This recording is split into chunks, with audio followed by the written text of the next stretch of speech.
Yeah, that's one way to start a game.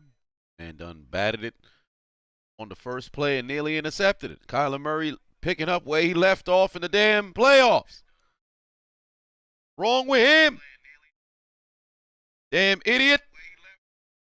Golly, let's get this stream going. All right. Good Lord, where is the body? Did you? Yeah, I'm going to go live in a couple of seconds. Yeah, I mean, the Pro Bowl started. Yeah, so just make sure you send a letter to the family. Tell them, oh, no, we can't find them.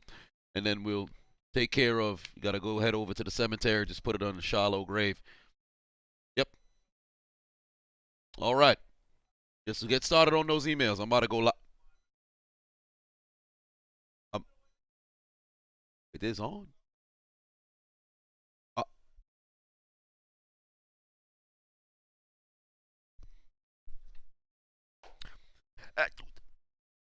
What's going on, y'all? AFC, NFC Pro Bowl. How is it going? All right. I didn't know we was live. Pro Bowl. Woo! When I came down, said, what did I mean by that? What did I mean by what?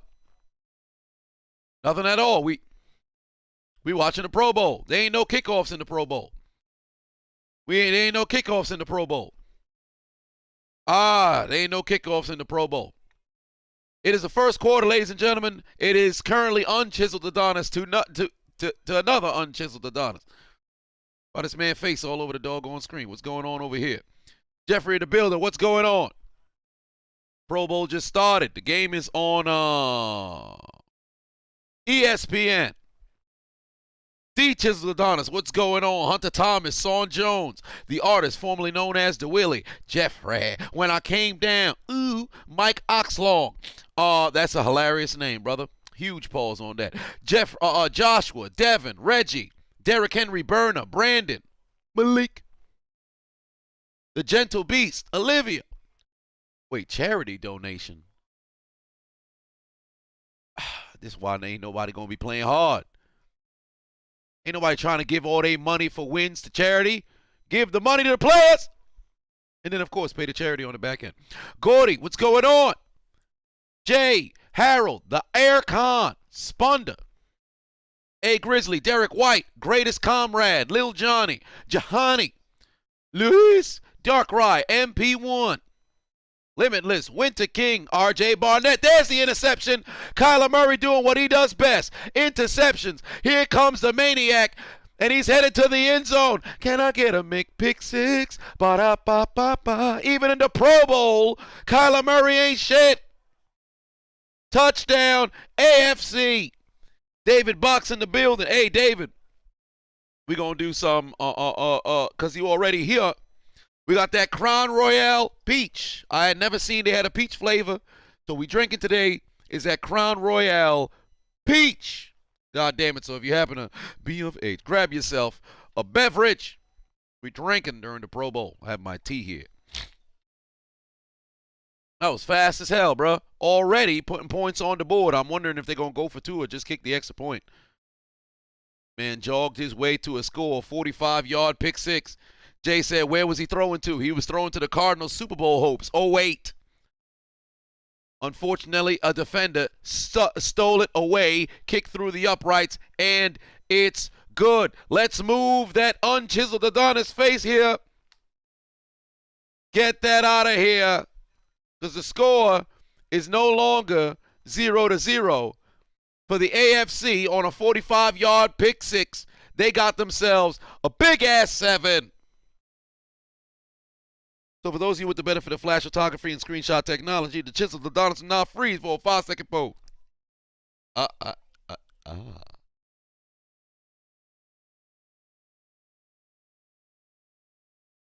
It's 7-0.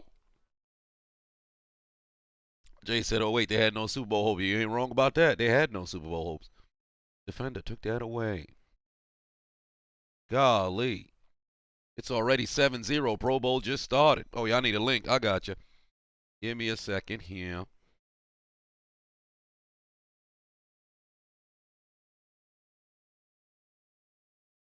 Might as well just I would hope that somebody starts actually giving a little bit of effort, but Lord knows it's the Pro Bowl. That ain't happening. Watch this horse shit with me. All right. This is the 2022 Pro Bowl. And let's pin that as the top. AFC already leading 7-0. Professor Vanessa said, am I hyped for the Lesnar first chamber match? Unless he starts first, then yes. But if it's just a matter of him coming out, you know, last and then wrecking everybody, not so much, because Lesnar's in a spot in his career where if he wants to work, he can work. And given that they got him working baby, if he's going to be working baby, give him the opportunity to, you know, go the distance. Now, granted, it shouldn't be a matter of, oh, well, you know, Lesnar's going to work a whole match and then, you know, somebody's going to be getting a lot of offense in on him. But put him in a situation where, let's say he enters number 4 and there hasn't been an elimination yet. Don't let nobody get eliminated. Let Lesnar get jumped. Let them find a way to neutralize Lesnar and then have him make a comeback to ultimately mess around and, you know, either win the chamber or possibly, you know, lose in dramatic fashion. But give that man an opportunity to get neutralized and then make a comeback and then ultimately lose to Lashley. DeWillie said, wish Brady hadn't declined the offer so I could see him ball out one more time. But then that's the problem that I think the Pro Bowl has, because the fact that all these players have been declining to even go to the doggone Pro Bowl, how can you get players to pull up? You got people religiously saying, yeah, I'm not pulling up. Yeah, ain't nobody getting tackled. They're just going to stand up Jonathan Taylor. Nobody going to go to the ground. It's just a bona fide, hey, we considered the best in the league. Let's go out here and not do nothing. I get football's a violent sport, but there got to be a little bit of effort that's going into these doggone games. Big Blue Dog said, you're not paying my student loans. I beg to differ. Gordy Man put 2 on, said, have I heard who the new Steelers DC is? I don't know if it's official yet. Apparently the same guy was a finalist to get hired as a DC in 2019, so I'm not too sure yet. But when the time comes, I'll give my review about it. Just Flow Bro said, wow, I guess that's what that's what the labia says to that's what the labia tells the lady when she's menstruating. Just flow, bro. But you say they just had a pick 6. Why they get the ball back? Well, of course, I mean, why would they? They scored. Oh, Justin Jefferson almost had it with one hand. That's how it works. Of course, you get the football back. You scored a pick 6. And then the following team gets the football. That's the AFC offense not on the field. That's the NFC's offense is on the field. AFC's offense was on the wait. Justin Herbert was on the field, wasn't he? Hold on. Yo, am I in a Genjutsu? I think I'm in a Genjutsu. Why was Herbert on the field? Wait a minute. Why was the AFC on the field? Hold on. Wait, this don't make no sense. What the fuck going on? This confused. It was an onside kick. They put the offense on the field for okay. All right.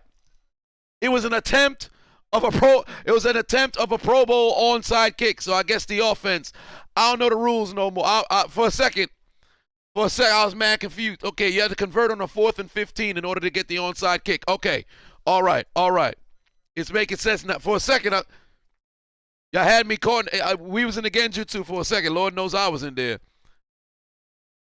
Nathaniel put 15 on it. Said, am I going to do a Pro Bowl commentary? And when is the Dreadlock Bible getting released? Am I going to do a Pro Bowl commentary? Honestly, I don't know. I probably should because I always do. I'm not going to do anything on the skills challenge because initially I was, but it was so kind of ass. I don't think I want to. Although I can try to make it entertaining. I just don't want to put the effort towards it. I've really taken this week, as you can see in the difference in the uploading of content, to just try to rest and recuperate my damn voice. But I'll probably do one on the game. Most likely won't do one on the skill show. There's a pass to use check. Ain't nobody gonna tackle him. Just gonna dive into the end zone. So I would hope in like the fourth quarter or second half, people will start playing football or something. But use check finds the end zone. That's a touchdown. Big MGM said tackling is a joke. Indeed it is. They got a lot of people here. Well, no, they don't. No, they don't. There's a lot of empty seats there. But somebody gonna need to start hitting or something. ASAP said, "Is this 7-on-7 two-hand touch?" Well, shit, it might as well be with linemen there. It might as well be. Ain't nobody trying to make no play on nobody. It's like just walkthroughs, and then you just gotta wait to see if the fourth quarter people start playing football. You just gotta keep pace or whatever. Camo said, "Remember when Sean Taylor derailed that punter?" Indeed, we all do. We all do. Yeah, I'm seeing some faces on the sideline that got no business being at this doggone Pro Bowl. But it's Tyler. Like I told you guys before, once Tyler Eifert broke his doggone foot, ain't nobody going to be putting in no effort at the Pro Bowl like that no more. But tied up at 7 apiece, and because they went down the field and scored themselves a touchdown, we must award the NFC with the big-ass 7. So, for those of you with the benefit of flash photography and screenshot technology, the chisel does not freeze for this tie game 5-second pose.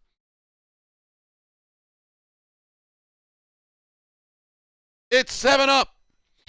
Like the game I used to cheat in every time I was a child. Just look at the floor, look at people's sneakers, then you pick them out.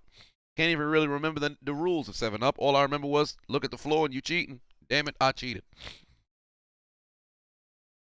Nathaniel said, "I wish it was something like how the NBA does, where they kind of play around for the first 3 quarters and then they compete in the fourth."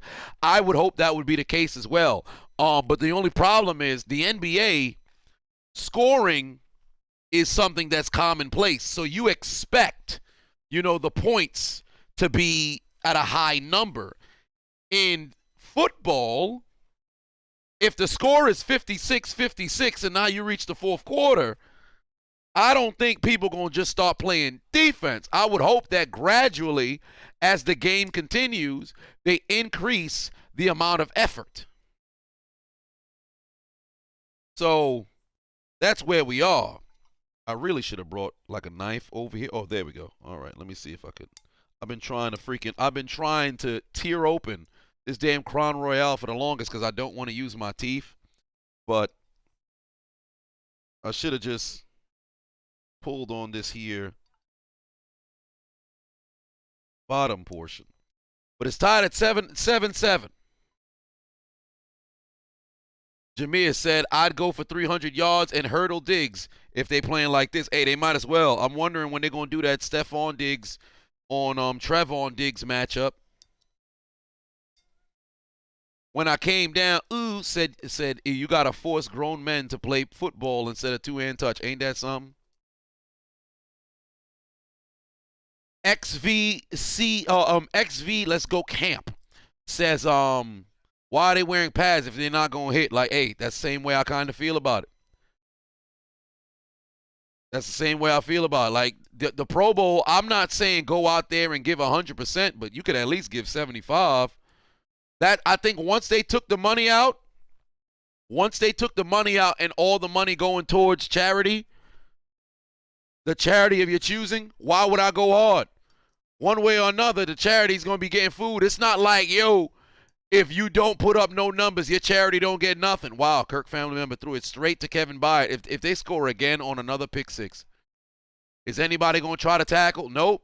He's just running. Nobody going to tackle him. He laddering it. Okay, he threw it across the damn field. Who's that, Kenny Moore? He's going to go out of bounds? Wow, everybody just jogging. Ain't nobody trying to make no doggone play. God damn. Braylon put 2 on, said, "What do I think about Washington's new name? They are indeed the commies." They are indeed the commies. 3 NFC drives, 2 picks already. Things ain't looking too good for the future of the Los Angeles Rams because the NFC is really bumming it up right now. Is Trevon Diggs on the field? Yes, he is, matching with his brother. Here we go. Herbert might as well give this. He don't even got his mouthpiece in. That's how you know there's going to be nobody trying to play any kind of defense. Herbert over the middle, got his man. That's a touchdown. Got Mark Andrews. That's a touchdown. First play, score. And now it's 13-7. Desi said, talking about knives, channeling my inner OJ. Oh, I did that a little earlier. I mean, when I was cooking, use the knife. Use the knife. We had Diggs versus Diggs, and nobody decided to go to Diggless Cave. I am disappointed in Justin Herbert not getting the football somewhere in Diglett's Cave. This is brutal. I'm gonna have to use a tooth because this is getting ridiculous. I'm an alcoholic. I've had enough. That was a good pass, though. But the field goal from Justin Tucker goes through the uprights, and it's good. Now it's a 14-7 lead. And we about to have ourselves a swig of this here Crown Royale peach. It's interesting. Seems a bit darker than it usually is. But we'll see what that's hitting for. 14-7. Let's get a 4 up in here. I know I had a 4 over here. It's 14-7 already in the first quarter. This game is going to be very, very. They can't. If they pass 40 points apiece, what are we doing? What are we doing? I got so many 3s over here. Where are my 1s? Where are my 1s, Jerry? There we go. 14-7 in favor of the AFC, and suddenly the Cincinnati Bengals are feeling very good about themselves. So for those of you with the benefit of flash photography and screenshot technology, Chills Adonis will not put his nose in this 4.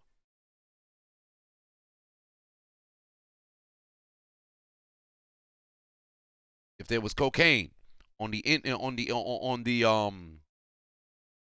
inside portion of the 4, call me Demi Lovato. But 14-7 lead here for the AFC in what has already began to be a very boring Pro Bowl game. But what else is new? Defenses are dime a dozen, and you can't hit nobody. I'm pretty sure if somebody got leveled in the Pro Bowl, Roger Goodell would fire somebody. Marco Patuon said, at this pace, Rex Grossman and Sanchez will score. Hey, they might as well. They might as well. Pro Bowl just ain't been the same. Pro Bowl just ain't been the same. Some people say, hey, man, what would you rather do than watch the Pro Bowl? Shit. I'd rather walk into a dark alley, pull out a little bit of money, and purchase 14 grams of what? You buy 14 grams of crack. Then you sell it. Then you get a fucking half an ounce. Who was on crack? You get your fix for a much more entertaining stay. Anytime. Any kind fishing. Put 5 on. Said, I went 3 years in a row in Orlando. These players really just hope to get the fan vote for the vacation, just to give a few jerseys away and some gloves. Hey, ain't that the truth? Ain't that the truth? When it was in Hawaii, you get yourself a free vacation, but then at least when it was in Hawaii, they was at least playing a little bit of football there. David said they should replace the Pro Bowl with a tournament for the worst football teams in the league and have them fight for draft picks. I think at that point it's like it sounds like a good idea, but then I don't think it should work out like that. Oh wow, AFC gonna keep their offense on the field to try to go for it and convert, and the pass is incomplete. Thank the Lord. Thank the Lord. Mahomes and Kelsey did not connect, and cheers to you.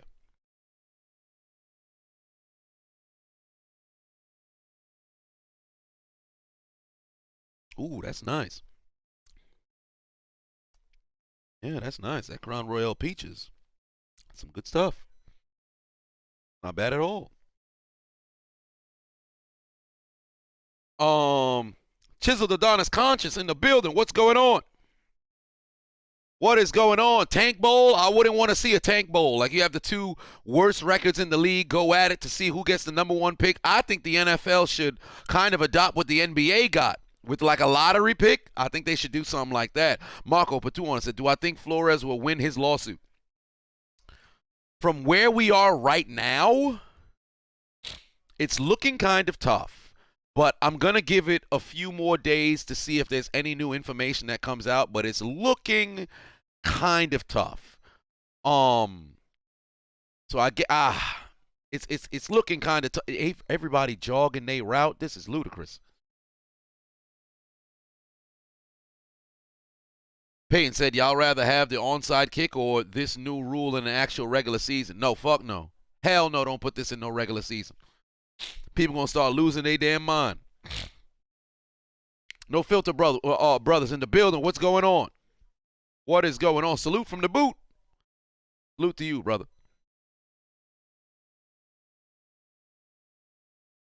Brian said a fat man will score. I am not shocked that a fat man will. Oh, here comes the touchdown. Russell Wilson just got to look towards the end zone. Nope, throws it over the middle. Somebody got to get laid out in the Pro Bowl, bro. Somebody got to get laid out. I want to see somebody get laid out. It's ridiculous. KT Chris in the building. What's going on? I am chilling. Nestmaster said this might be the worst Pro Bowl ever. Hey, listen, the last 5 some Pro Bowls have been asked. Actually, no, that's a lie. 3 years ago, it was either 3 or 4 years ago. I think I did commentary on one of the Pro Bowls. It was actually one of the better Pro Bowls that they had. It was maybe 3 or 4 years ago. But it was only one Pro Bowl in like the last 6 years that was actually relatively entertaining. Thank the Lord. A defender batted down a ball. Oh, my God. Somebody decided to play defense. Thank the Lord. Bat the fucking football down. Thank the Lord. Jesus Christ. Pro Bowl's more about the jersey than it is about the actual game.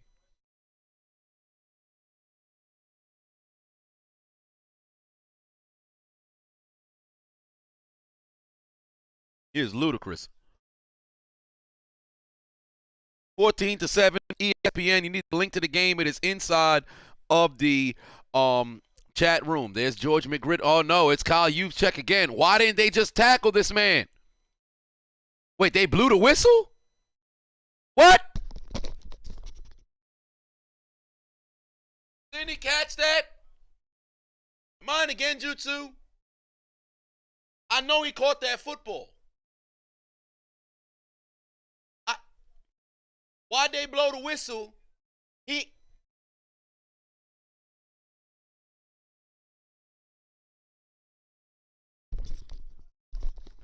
man touched him. This man touched him and they blew the whistle. He tapped him. He touched both sides of his stomach like he was a lady in missionary. And then they blew the whistle. What are we watching, dog? What are we watching right now? Thank the Lord, a defender broke up a pass. It's ludicrous. Aaron put 5 on, said the Pro Bowl is just a live action walkthrough. Ain't that the truth? Kevin put 2 on, said with the lawsuit, Flores just killed his career. Indeed he did. Indeed he did. Well, his only hope would be he could work as a coordinator. He could probably, work his way back to a head coaching job. But he can coach again. I don't know about in the NFL, but he has a valid reason to sue. I think it depends on how everything is, what his main, focal point is and how they go about the doggone suit. So we'll see. But from where we sit right now, I'm kind of like 50-50 on it. I'm hoping that he can mess around and win. But the more time that I've had to think about it, I don't know how to really feel about it. But I'm going to make a video about it once I have all the information. I still have to do the Antonio Brown thing. I was supposed to record it yesterday, but I said, let me go pack orders and rest my doggone voice. And by the way, if you guys haven't taken advantage of the 50% off sale at chiseledadonishop.com, you are missing out. A lot of people have been taking advantage of this 50% off. We only got another 7 days until it's gone. All right? So if you haven't bought yourself some Chiseled Adonis merch, it's 50% off. Head over. Click the links in my description.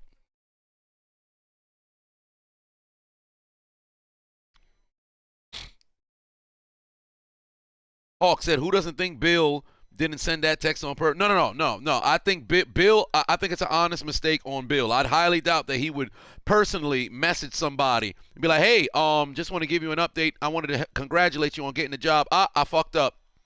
Oh wow, what an interception by J.C. Jackson. That brother is a pick magnet. Come to the Steelers. A pass intercepted by J.C. Jackson. AFC already has 3 interceptions on the NFC.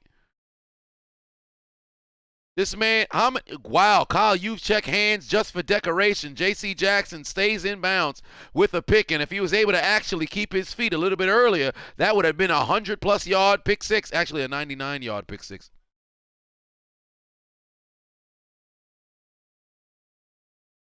J.C. Jackson had 8 picks this year. I believe he had 8 picks last year, too. J.C. Jackson off to a start like off to a very good start of his career. How many picks J.C. Jackson got in his career? I'm going to bet 24. It's 25, son of a bitch. He's got 25 picks in his career. Was he on that championship New England team in 2018? Yes, he was. Congratulations. You have a ring in your rookie year. Good luck getting another one. He's got, in his career, 3 picks, 5 picks, 9 picks, 8 picks. Beautiful start to his career. Beautiful start to his career. This is first Pro Bowl? That's brutal. How the fuck don't you make the Pro Bowl with 9 picks last year? But then again, I mean, it is the Pro Bowl. So do you really care about Pro Bowls anymore? I wouldn't. Pro Practice Bowl, that's what it's looking like. Octavius put 5 on and said, if Michael Vick never went to jail, do you think he could have won the Falcons the Super Bowl being the first real running quarterback in his time? No. He wouldn't have won one with the Falcons. Marco put 5 on and said, Josh McCown was an assistant coach for a high school team last season. Now he's a finalist for the Texans job. Flores was 24 and 25 in 3 seasons. Makes no sense. You're not wrong about that. You're absolutely not wrong about that. Don't get me wrong. I believe there are coaching candidates that can come out of nowhere that can mess around and get hired. But the problem I have is the NFL is like a fraternity as it pertains to coaches. Coaches, once you get into that circuit of like coordinator jobs, you can stay in the NFL for however long you want. You could be a failing head coach. You could get a coordinator job. You'll go somewhere else. I just don't like the idea of you have a team that's, because with Flores, he had terrible starts to damn near every single season that he was in. And then he hits a surge. But you could see with his team, there are things that are missing that the front office has to take care of. But he's doing his job on the field. Granted, he was barely a 500 coach. But when you watch the games in which Miami has won, Flores was the difference. However, questionable, teams that they may have beat here or there, but football is a business of winning. Sometimes the teams that you're on aren't as good, so put him on a different situation with more pieces. We'll see how good he'll be able to flourish. But for whatever reason, owners like to convince people, hey, this guy's a losing coach, get him the fuck up out of here, which I think is bullshit. Because say what you want about Jack Del Rio, I believe he should be a head coach somewhere. Just like I feel about Flores, too. There's a lot of people where they've been in losing situations. Like Jack Del Rio got fucked. If Derek Carr doesn't break his leg, Raiders got a huge chance to make a Super Bowl push in 2015. But that ain't what happened. Dice King Batuan said, did I see Nia Jax's interview with Renee? No, but I did hear she had mentioned something about people not liking her or whatever the case may be. And Nia Jax, I've had enough of her. Stephon Diggs might as well just tuck it and run. No, he's going to try to throw it. Got his man, and nobody trying to tackle. They literally playing two-hand touch right now. Marco Patuon said, roast the Pro Bowl for my commentary video. Probably. I'll mess around. Because it's early, I'll probably do a commentary on the Pro Bowl before the day's over.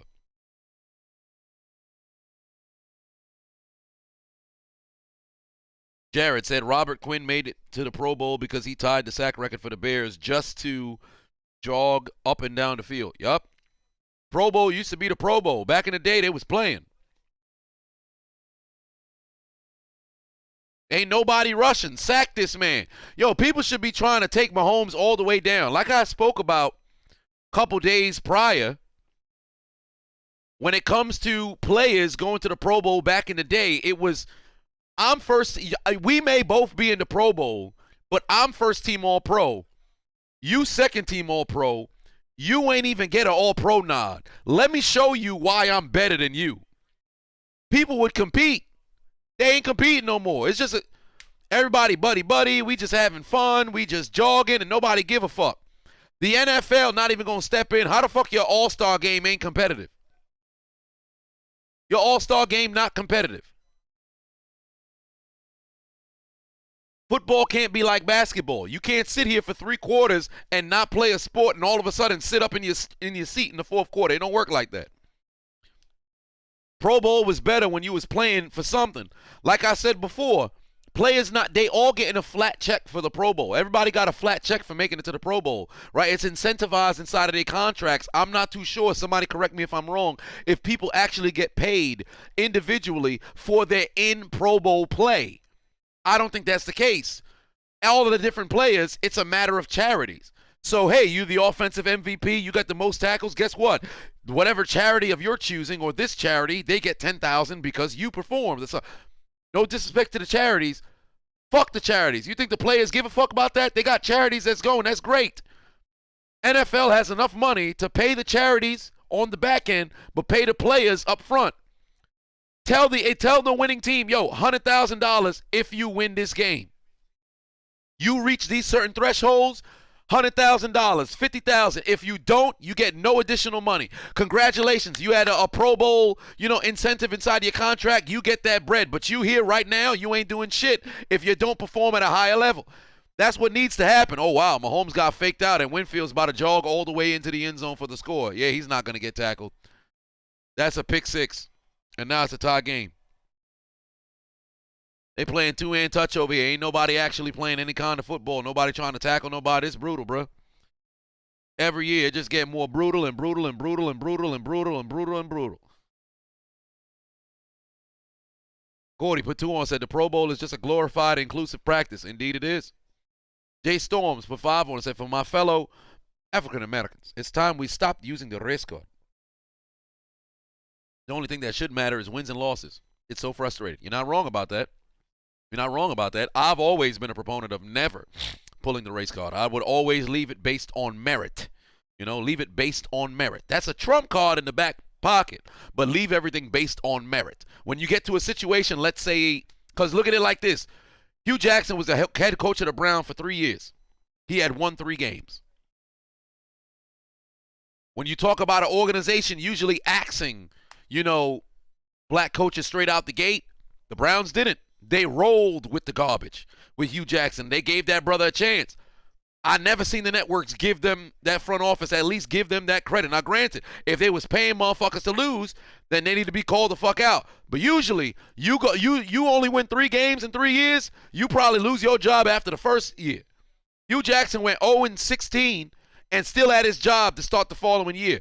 You don't see that with motherfuckers who coach and look like this. So you got to at least give credit to certain sort of, organizations when they don't fire motherfuckers. But sometimes, especially in this society, it's so easy to pull, whatever sort of demographic you at and pull that card and say, hey, man, we got some bigotry going on over here. That's the wrong way to make an argument. You run based on merit first, and then if worse comes to worse, then you'll have to pull that trump card.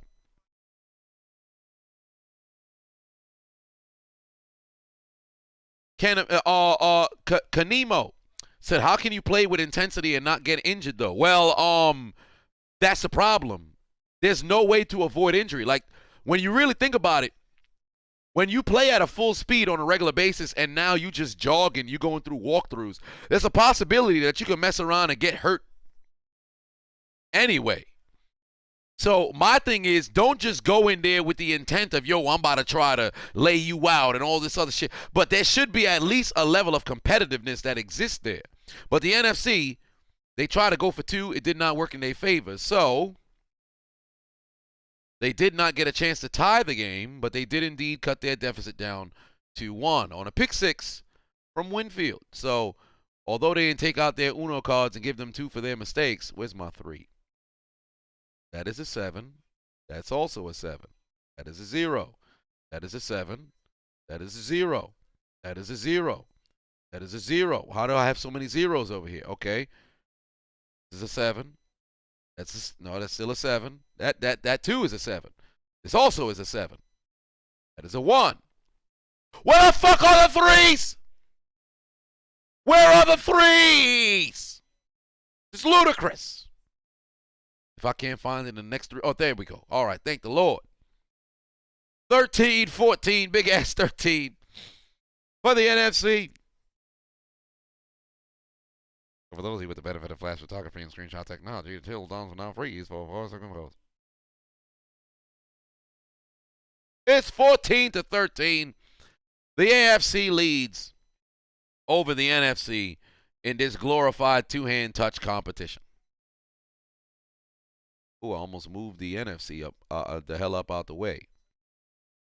No, but seriously, they need to figure out a way to make this Pro Bowl competitive, because ain't nobody going to want to go to the Pro Bowl, because why am I going? Like, they should have left it in Hawaii, number one, and incentivize the players. You put money behind the players, I guarantee you they're going to go out there and actually play.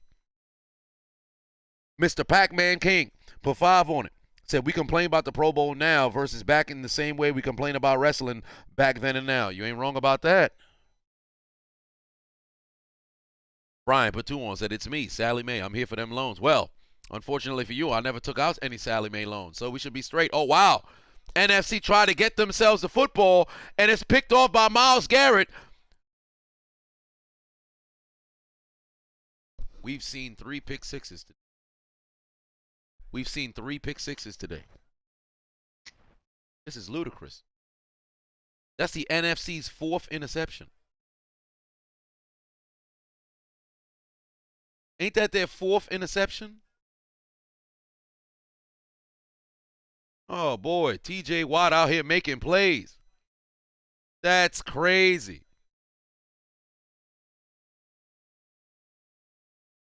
Boy, see, they keep giving money to charities. Fuck the charities. Give the money to the players and watch them play. This man Charity is the Waterboys. I'd rather watch the movie Waterboy than watch the Pro Bowl, because y'all ain't putting in no effort. Marco put 2 on, said, I've seen pillow fights with more intensity. You ain't wrong about that. This is ludicrous. It's the second quarter. I still got first quarter in the corner. This first quarter. Slide in the second quarter. Oh, wow. Hey. Whoa. Hey, you saw that? Deontay Johnson actually caught a football. Yeah, he had the best season of his career this year, but every time you needed a catch, he dropped it. He caught the football. Shit, call Big Ben. Time for season 19. Don't do that. But the score is now 22.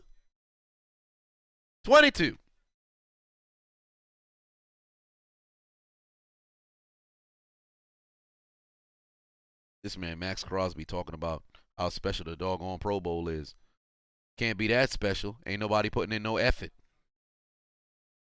But big ass deuce.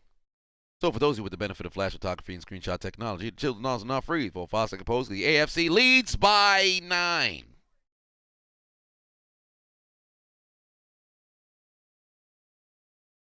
Listen, let me tell you something right now. If you see somebody ever stare at you like this, don't call the cops. Run.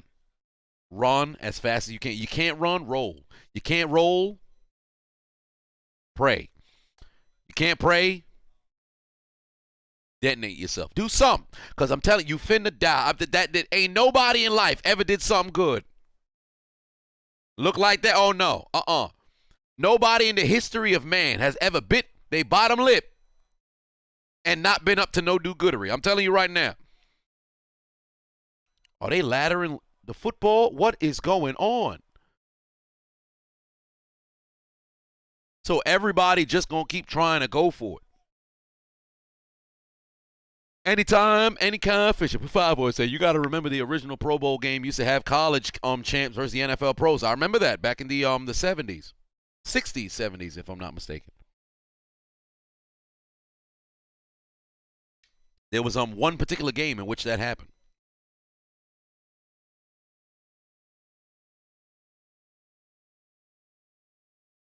Marco put 2 on and said coaches should have their own Pro Bowl plan. They might as well.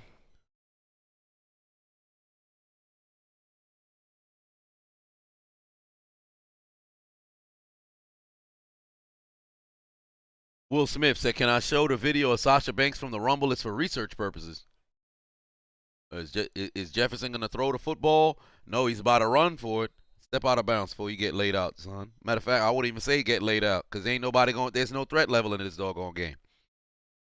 I'd love to say somebody was going to get laid out, but Lord knows that ain't fixing to happen. The video of Sasha Banks. You mean this right here?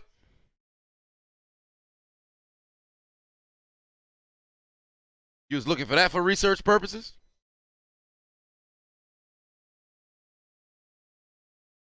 What could you possibly be researching with that sort of information? Brother, I'm going to tell you something right now. Put that lotion away. Put your lotion away, goddammit. Let me go get mine. But whatever the case may be, it is 22-13, second quarter, 13:35 left on the clock here in the first half. Nobody looks excited in the crowd right now. Dice King put 5 on. Say Anthony Hamilton versus Music Soul Child in a versus battle. Who you got?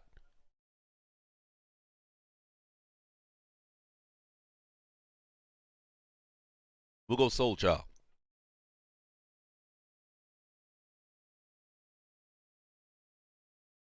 But who's my starting 5 from the 90s in the NBA? Says No Filter Brothers. Who is my starting 5 in the 90s? Okay, so in the 90s, my center, Hakeem. I would love to say Shaq, but my center is Hakeem. My power forward in the 90s, do I want to go Barkley? No. I'm not going to go Barkley. I'd go Malone. My power forward is Malone.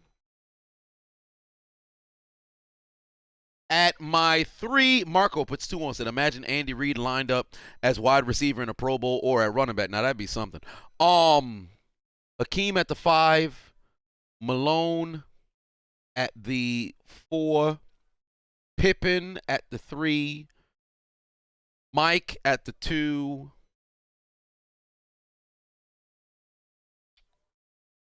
Gary. Oh, do I want to go Stockton? Because if I go Stockton, then my pick and roll is at a different level. I go Peyton. I got some intimidation going on over here. David Robinson played the 5. I want to go 90s Magic. Stop it. It said the 90s. I want to go Stockton or Peyton. God damn. Man.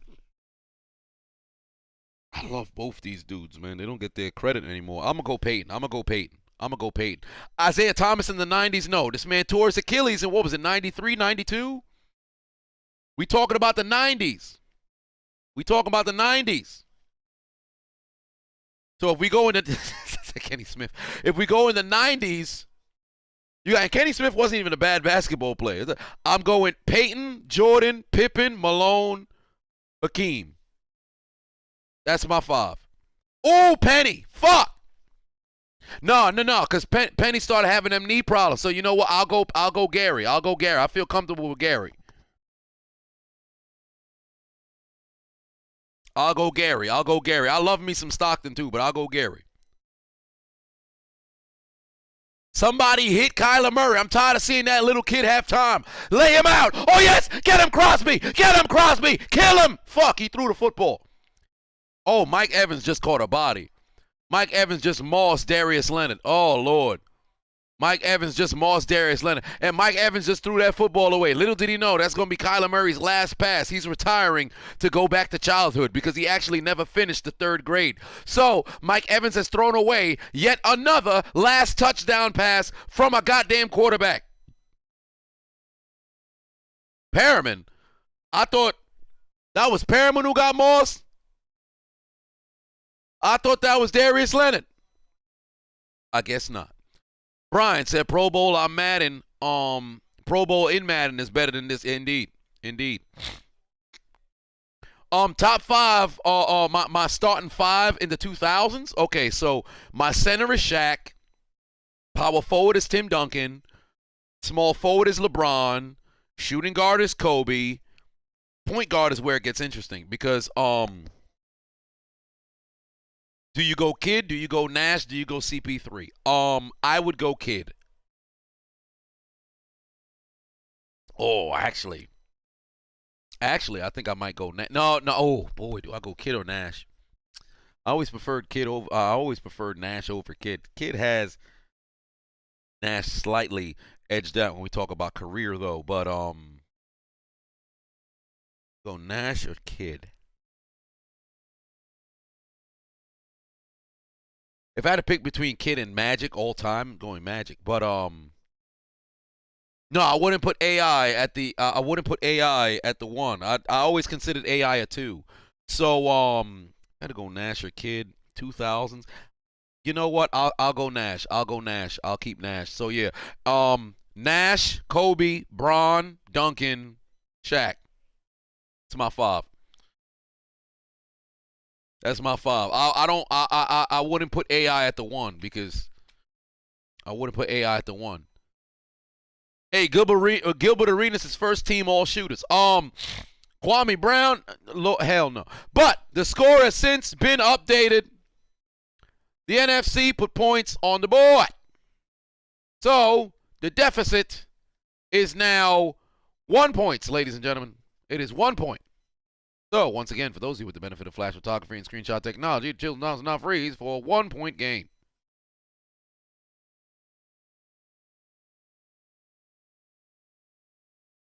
(22-21) in favor of the AFC. What is going on here? Ain't nobody playing a lick of defense. I would only hope in the second half motherfuckers start playing some football, dog. We can only hope. Prime Wade over Kobe? No. And I'm a Wade fan. Anytime, any kind, fishing for 5 more. Say, how about they turn the Pro Bowl into a big-ass lumberjack match? To get into the end zone, you have to survive a series of clubbing blows. Listen, let me tell you something right now. If that was the case, I think people would tune in. Russell said T-Mac over Kobe, blasphemous. In the early 2000s, you could make the argument. When T-Mac was in Orlando, you could make the argument T-Mac was the best shooting guard in the league. Of course, Allen Iverson was doing his shit, but he's like a hybrid between a 1 and 2, so it was kind of hard to figure out. But T-Mac was a scoring machine once he had made it to the Magic. So you definitely had an argument, but by the time he got to Houston, once he hit 07, I believe at that point T-Mac's back was like, yo, we had a good career. T-Mac like, what the fuck you and he was done. Chevron for 5 months. Yeah, what's good? What did I miss so far in the Pro Bowl? Absolutely nothing.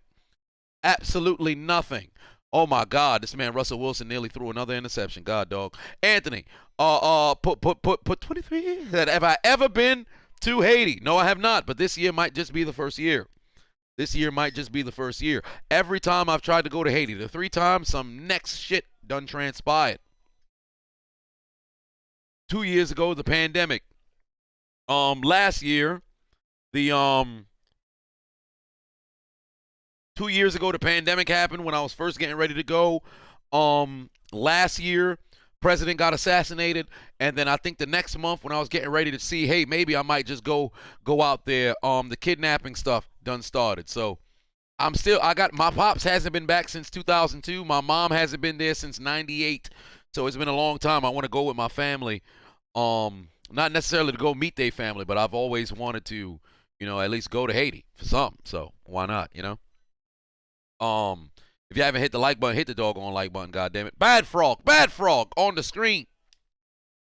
NBA all ugly team. Don't do that. Those are grown men.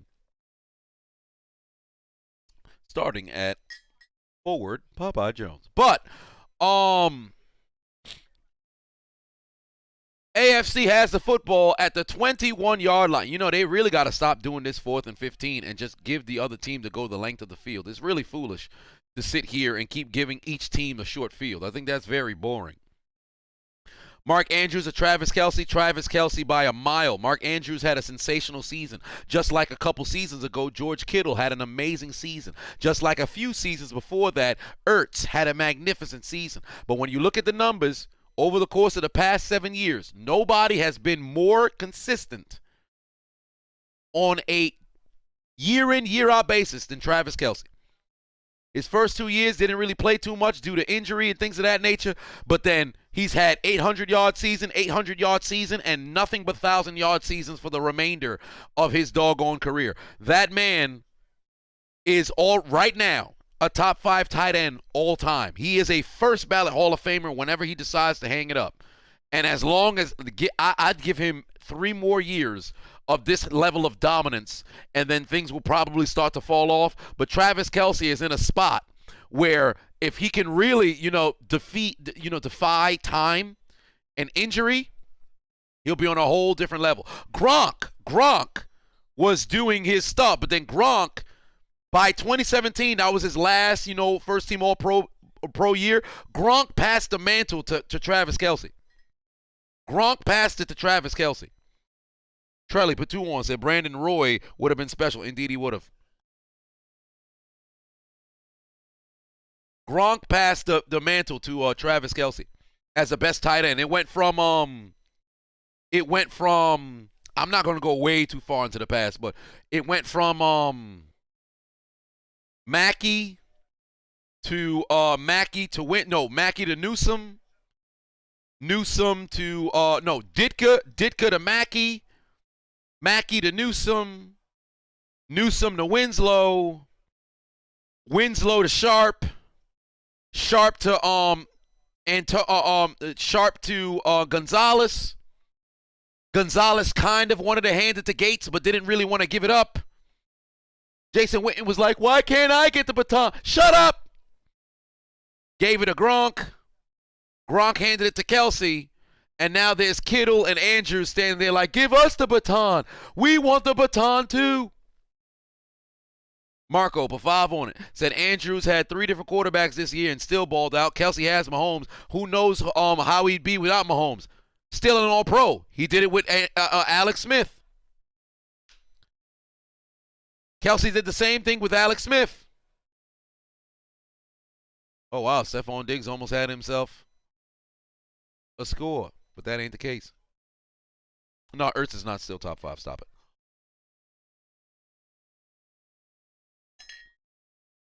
Yes, and Darren Waller is standing there too. Give us the baton.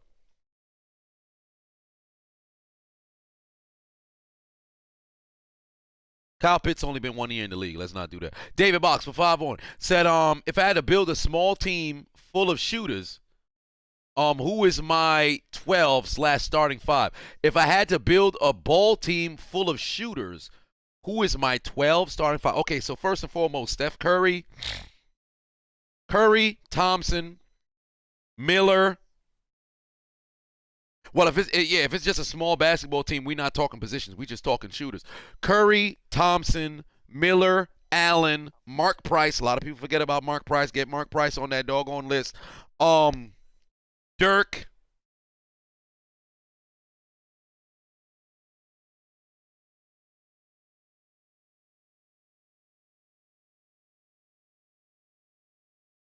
I just want shooters from 3. Bird.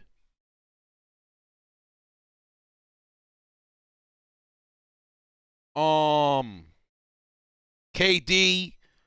Kyle Korver.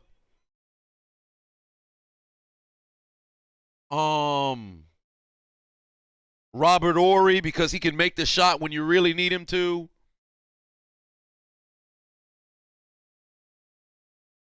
Where am I at? 10. So I'd have 2 more.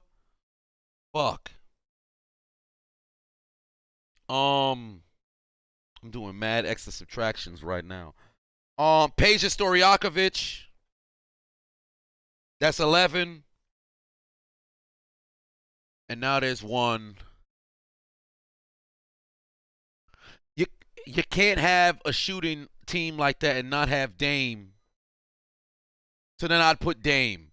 Marco Patuan said, my thoughts on Jimmy G going to the Steelers. I don't mind it, but if there's a better QB on the market, I would take them first.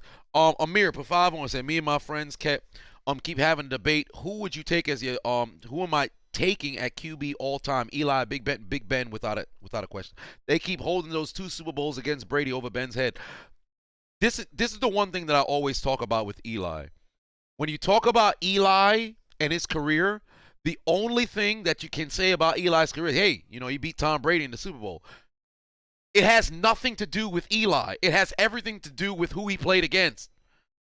There's never an argument about how good Eli was. It's always about who he played in the Super Bowl and his team happened to win against. That's more of a credit to Brady than it is for Eli. Nobody ever sits here and be like, yo, Eli Manning this or Eli Manning that. They just say, yo, he beat Tom Brady in the Super Bowl. He played against the New England defense, and he put up 21 points and put up 17 points. The first Super Bowl, he was so run-of-the-mill, the defender should have got MVP. Second one, he gets all the credit. Big Ben, better quarterback than Eli Manning. It's not a conversation. It's not a conversation. Yeah, Eli Manning was a mouth breather, but we ain't having this. We've had this conversation so many times. Anthony said, you just don't make it to the Super Bowl. Indeed. And that's what we had talked about before when we were talking about how Tom Brady has fucked up the way we look at greatness. Like, people look at Aaron Rodgers, they look at Drew Brees like, but they only got 1 Super Bowl, though. What? Like, it's easy to get to the Super Bowl and win. Like, it's easy to just go to a Super Bowl. It's tough as fuck. It's tough as fuck. Captain said Eli also won with 2 of the greatest defenses of all time to go against Brady. You know what's funny? Statistically, on paper, the defenses weren't that good. But when you watch the game, you see the level they played at. Because like I said for years, what's the best way to beat Tom Brady? Generate a pass rush with just your front 4, cut off the middle of the field, force him to either go deep down the field on the outside or have to play the check down game and pick up first down and convert on third downs. If you do that, you can beat Tom Brady. The Giants, all season long, their defense was, but in those postseason Super Bowls, they played at a whole different level. But people don't care about how defenses play because we live in this era of points. It's only giving credit to the quarterbacks, and that's it. And that's it. It's foolish to sit over here and watch the Super Bowls and be like, hey, man, this quarterback beat that quarterback. No. Let me ask you a question. Did Nick Foles outduel Tom Brady in Super Bowl 52? Brady had 3 touchdowns, over 500 yards. Did Nick Foles play a better game than Tom Brady did? Because there wasn't a single defense on the field until Graham forced a fumble on Brady at the end of the doggone game.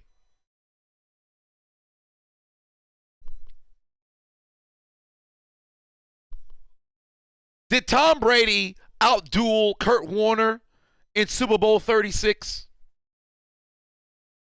Fuck no. But we'll talk about Tom Brady beat Kurt Warner. What? Greatest show on turf in Super Bowl 36 at that time was the greatest offense of all time. How much points did they score? 3 through 3 quarters. But fuck the defense. Give all the credit to the quarterback. Touchdown, Mark Andrews back in the end zone. So when you make arguments about football, talk to somebody who knows football. Don't have arguments with nincompoops who only look at statistics, only look at the Wikipedia accomplishments and awards page and use that to make their argument. If they haven't watched the player play, if they don't know the story of the player, don't converse with them. That's why I talk, whenever I get on here and I give praise to the players that played in the 30s, the 40s, the 50s, the 60s, the 70s, and you hear me talk, and you hear people talk about, hey man, this guy's overrated. Look at his numbers. He's not that good. I told you this guy's 2 weeks. I told you this 2 weeks ago. In 20 years, God willing, all of us will still be alive. In 20 years, watch how they talk about Kobe. 20 years, watch how they talk about Kobe. Once you get over the tragic death thing, watch how this next generation talks about Kobe. He missed the most shots all time. He wasn't even that good. Shaq carried him his whole career until he finally won those two. If it wasn't for Marc Gasol and all those other people, he'd be ringless. Kobe he garbage. Why he never could win without some all-star over here? He not even that good. Telling you right now. People don't know. They don't know the sport. They don't watch the actual sport. They only look at the stats. Don't have conversations about sports with people who can't tell you stories of what actually happened or they didn't see the games. They only look at the box score and all of a sudden now they want to have an argument. Don't go back and forth. You're going to pop a damn blood vessel. It's not worth it. It's not worth it. Mahmoud put 5 on it. Said Senegal, Egypt in extra time right now. Both sides playing out of their minds. Too many mistakes on both sides too. Well, that's what makes games entertaining. My father didn't call me today. Man went to church, came back home. I was taking a nap. He left and just dipped. I didn't exchange a word with this man.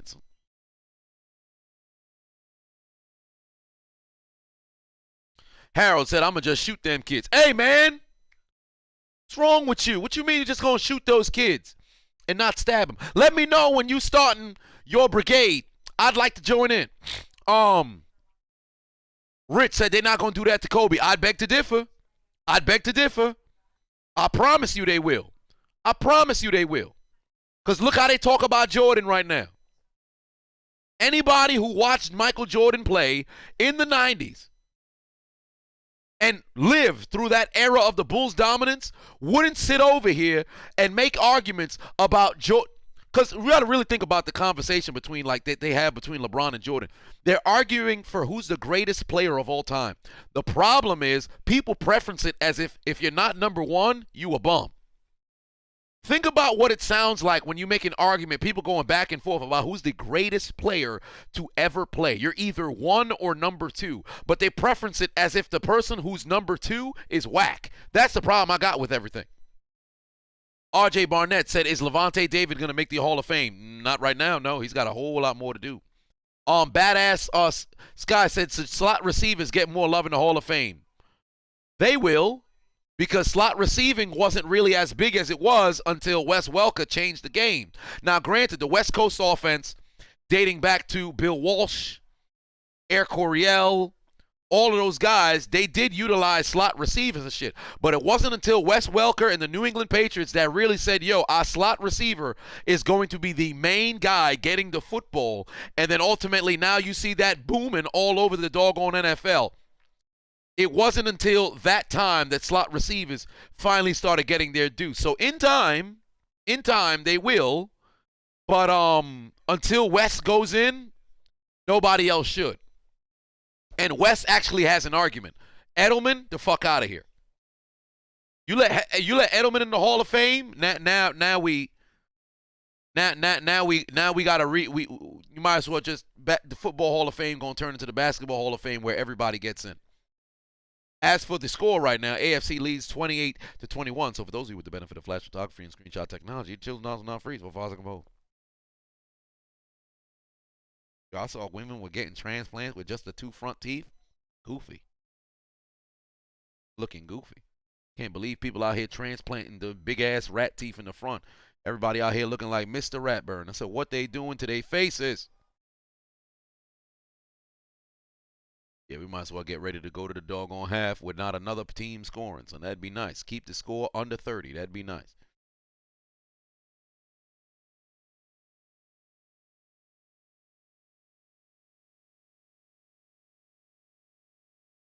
Ricky Prohl not going to get in. But yeah, Ricky Prohl, he was doing his thing, but it wasn't as prolific as Wes Welker. Wes Welker is the most prolific slot receiver at the time that he was, and then ultimately Edelman took over and then other guys. Because there was always receivers who could make plays around the field. But Welker, Edelman, all those guys, they were just primarily in the slot. That's what they did. And they didn't really play the top corner. They took advantage of a linebacker, maybe a safety, maybe a slot corner. Tracy put 5 on it. Said, what was a wrestling build that you were interested in but failed to deliver? a wrestling build that was that failed to deliver. The higher power with the Ministry of Darkness should have never been Vince McMahon.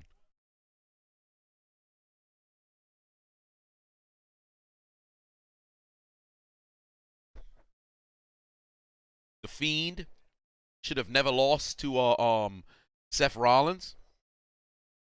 There's that as well. There's the Fiend. Mahmood, put 10 on it. Put 10 on it. Said that's sports for you. With every new talent that shows up, they always compare them to the old guard. They did that with LeBron, calling him overrated because he couldn't win without help. Now they're quiet. I wouldn't even say they're quiet. Now they're saying, oh, he can only win if he has help. Like this idea of people having to win championships with scrubs, I don't know where that came from. Because nobody wins a championship with scrubs. People like Dirk's one championship carries more weight than KD's 2 championships. Fair assessment, but let's not act like Dirk had bums. He didn't. Tyson Chandler won the Defensive Player of the Year, I think 1 or 2 years after. It was his first year that he went to the Knicks, so I think it was the next year that he won Defensive Player of the Year. He was on that championship team. Jason Kidd, Hall of Famer. He may not have been what he used to be, but he was on that team. Jason Terry had the series of his lifetime. He was on that team. Stevenson played out of his mind in that doggone series. He was on that team. There was so much more that went into those series, and it was just Dirk carried the team by himself. No. Go and watch the damn series. Watch the games. People literally listen to ESPN, and that's what makes their argument. They don't even watch the game with their own eyes. I'll never understand how people argue sports. They'll watch the same game I'm watching like, you said what? Hey, I see you later, dog. They drive me to drink. Marco Pavavon said Lamar deserves some rightful criticism, but I feel like he gets a lot of uncalled for hate as well. People focus on one single thing and pounce. Indeed, they do. That's why everybody was calling the man a running back. He won a freaking unanimous MVP. He was one of, I believe, 3 players to ever win the unanimous MVP. No, 2 players. I think Brady did it in 2010 or 7. I think it was 10 or 7. And then Lamar did it in 2019. People foolish, man. People foolish. Don't get me wrong. Lamar has some weak points, but everybody has weak points. Every player has weak points. There's no perfect player.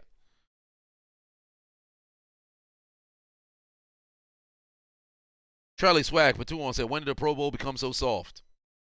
Long time. Numb Nuts. Patuon said the mask Cameron Diaz, or Charles Angels Diaz. Whichever Diaz, it don't matter. Whichever Cameron Diaz always been the chef's kiss. Go live in 5 performance at release. We all calling that Genjutsu. They should put flags. They should put flags. It would be more entertaining. Fair enough. Brandon Patuon said he'll have a job at a HBCU. I believe you were talking about Flores. Indeed, he probably will. But will they pay him the same amount that he was getting paid in the NFL? Probably not. Mr. Classic Q Patuon said your brother must have been tired from trying to find you. I'm still waiting for the fight. You're gonna be waiting for a little bit. Go live in 5. Put another 4 on it. And Brandon Patuon said, let's make a fantasy football league for next season. Hey, you joined the Discord. I should have 4 fantasy football leagues going on. So by the time next year rolls around, I'll actually advertise it so people can go ahead and join on the Patreon, and you'll see it. Ice Tray, because it goes through my Discord. Ice Tray, Patuon said Super Bowl 53 was a defensive battle. Indeed, it was. In fact, it was a chess match between McVay and Bill Belichick, and Belichick destroyed McVay. I've told people this before. They were like, yo, it's a boring Super Bowl. No, it's not. That was one of the most entertaining Super Bowls to watch if you know X's and O's. Go back and watch the Super Bowl from a coaching perspective and just look how Belichick had a piece in every spot McVay tried to take advantage of. It was absolutely beautiful. If you love the game of football, you'll appreciate watching Super Bowl 53. You will appreciate watching Super Bowl 53. It was a defensive chess match. It was offensive genius versus defensive genius, and Belichick showed why he was at such a high level. Chris Holland, Patuon said Lamar had no receivers in 2019, but he can't throw. Indeed, it's crazy. It's crazy. People were dropping the ball in that playoff game left and right. Let's blame Lamar. What? RJ said everybody forgetting about Lamar in 2019. We said Lamar Mahomes is going to be the next Manning and Brady. Now they're saying Allen and Mahomes. Fans are fickle. Vast majority of sports fans don't actually want to stick with a team. They only there to cheer for one person. Anytime said I left Ray Allen off my list. No, I said Ray Allen. I said Allen. I didn't say Ray Allen. I said Allen. I was saying last name just like I said Miller. I didn't say Reggie Miller.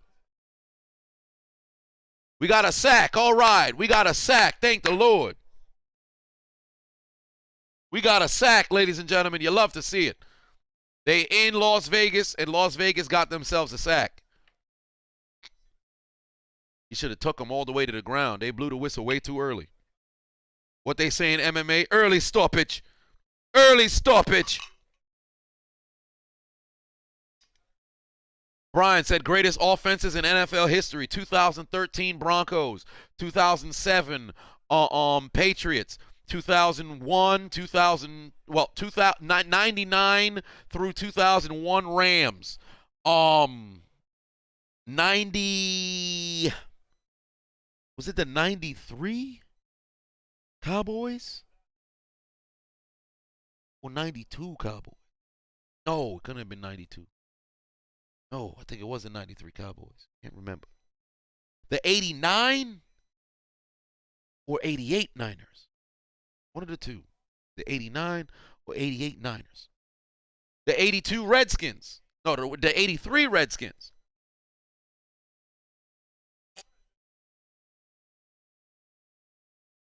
'92. The 18 Chiefs.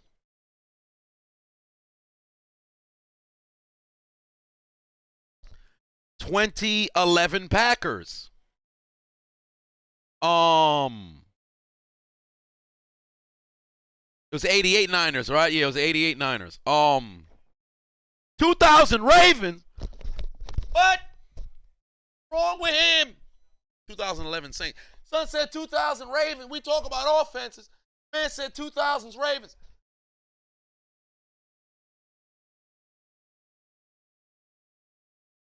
Pee in a cup. Bring it to your doctor. Get that out of here. 2015 Panthers. 2030 Ravens. All right, see, now we're going into the future. Marco Patuon said 06-07 Mark Henry versus Aaron Donald. Who wins? Mark Henry. Depends on what they're doing. If we're talking about pure strength, Mark Henry.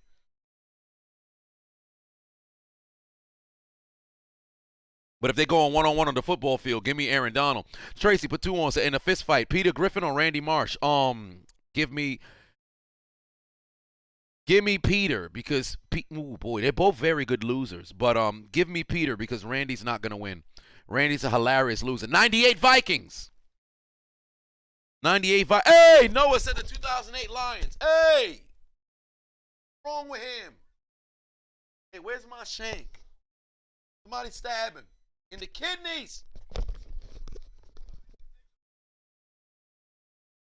Peter probably gonna win that. Yeah, Peter would win that one. 2016 Falcons. 2016 Falcons.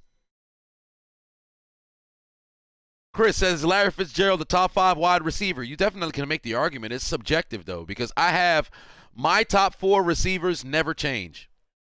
It is Rice, Owens, Moss, Hudson. Those are my 4. They will stay there. I don't like the disrespect to Hudson. But because he played in the 30s, it's not that impressive, whatever. But if you had to take out Hudson, I like to throw in Marvin. You have then you have your Calvin Johnsons, your Marvin Harrisons, your all the other stuff. But it's fairly subjective. It depends on where you would put somebody. Because there's no undisputed. I can't say across the board undisputed Fitzgerald is top 5 all time. He had the level of longevity and consistency, but the impact that a lot of different players had, you can make an argument for a shit ton of different players. But for me, Fitzgerald is top 10 all time. For 5, it fluctuates because I have Harrison in my 5. And I can't take Harrison out of my 5. And, of course, Calvin Johnson is right there as well. Oh, wow. Micah Parsons took down. Thank the Lord. We're playing some defense. My God, thank the Lord. Mahomes hit the floor. You love to see it. And anytime, any kind of Fisher. But 2-1 said 2014 Seahawks greatest offense of all time, Super Bowl year. Greatest of all time? Oh yes, the 03, the 2003 Colts. Well, no, 2002 Colts. What 2002 Colts? 2003 Colts? One of the two. Or was it 2005 Colts? The Colts had some offensive juggernauts in the 2000s. Had their defense not been so anemic, Peyton Manning could have possibly went to a couple more Super Bowls. Can't say he would have won, but he probably could have went to a couple more Super Bowls. 83 Dolphins. Yeah, no, the 84 Dolphins, not the 83 Dolphins. 84 Marino Dolphins, not the 83. It was 84 Marino Dolphins. 2011 Packers were 15-1, not the 2012. 2011 Packers were 15-1.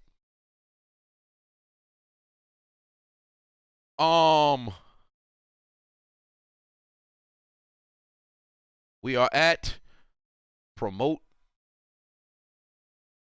Steelers promote Tyrell Austin to the DC. Oh, well, there it is.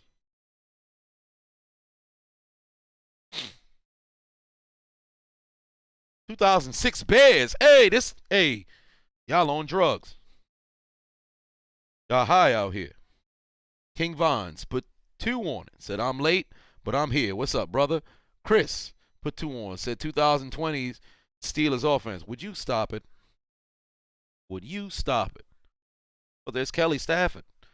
Oh, I thought they would have had a close-up on her butt. I don't know about, well, there it is. They had a close-up on her butt. Change the camera angle. Don't put no close-up on people's butt. The lady's married. D. Vance put 2 on. Said, no Ocho Cinco. In the Hall of Fame, probably. Oh, no, you mean the top 5? No. I wouldn't put Ocho Cinco in my top 5 wide receivers of all time. He's my greatest route runner of all time, though. I'll give him that nod. I believe Ocho Cinco is the greatest route runner of all time. Trey said top 5 running backs all time. Barry Sanders, Walter Payton, Jim Brown, Marshall Faulk.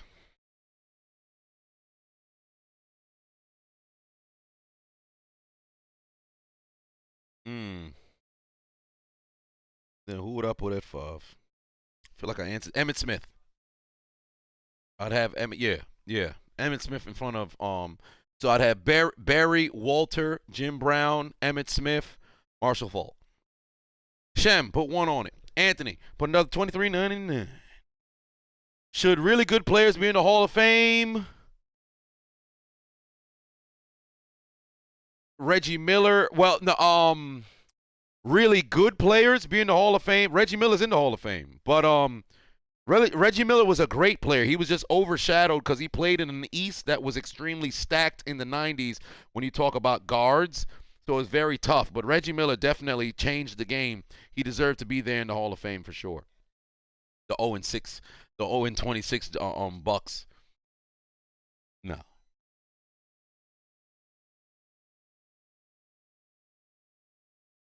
RBK said Reggie Wayne is the greatest route runner. He's a hell of a route runner. I wouldn't put him as my greatest, though, but he's a hell of a route runner. Oh, we at halftime now. Let me put the halftime in the corner.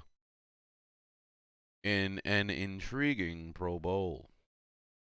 Yo, wouldn't it be something if the Super Bowl went into overtime? Y'all think the Super Bowl gonna go into overtime? Ice Trey put 2 on it. Said top 5 power backs all time. Earl Campbell, Jerome Bettis. I don't think I want to put Okoye. So Earl Campbell, Jerome Bettis, Marshawn Lynch.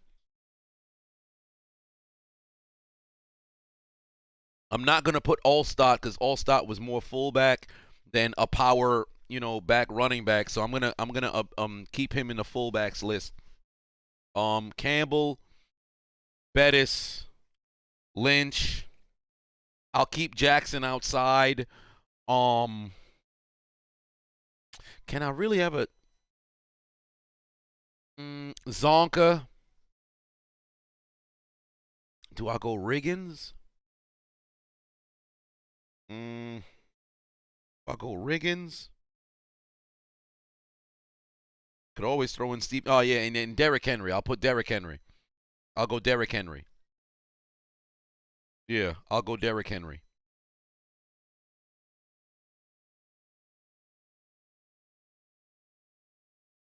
Can I consider AP a power back? AP's a goddamn hybrid, bro. It don't matter what style of running back you need outside of a receiving back. AP could do it.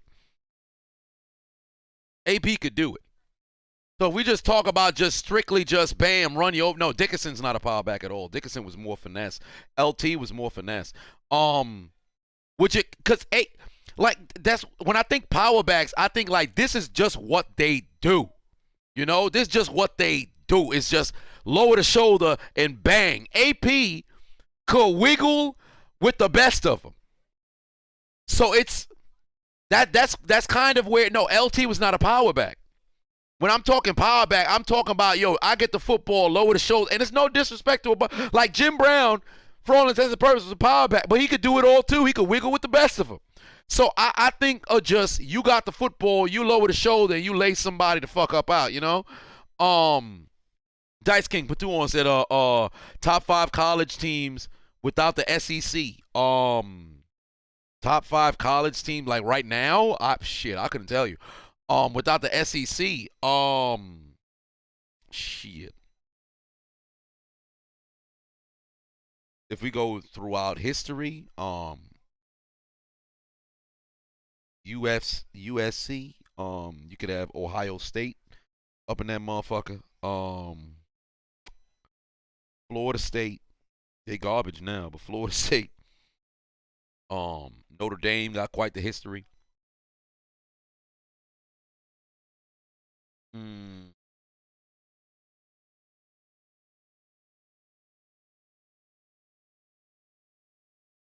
Miami. Yeah. Miami. I think I could leave that. Oh boy. Nah, I wouldn't slide Nebraska up in there. So yeah, I think that's yeah, you kind of have Oklahoma. So what I put, could I take out Ohio State, slide in Oklahoma? FSU, the U, USC, Florida State. No, I already said FSU, the U, USC, Oklahoma, Oregon. Nah, Oregon the fuck out of here. Michigan is very prestigious as well. They just...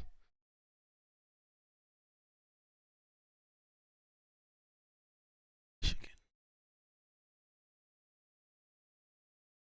83 draft class is the greatest. Really Michigan. Maybe Michigan.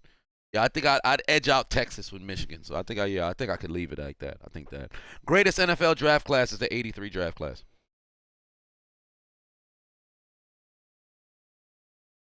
Or the 2011 NFL draft class was magnificent as well.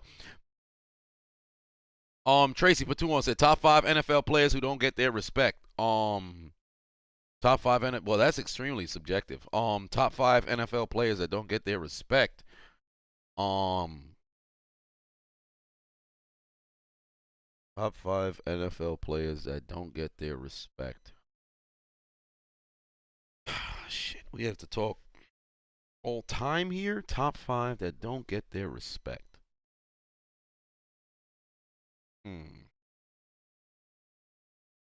Who don't get their respect. Joe Namath.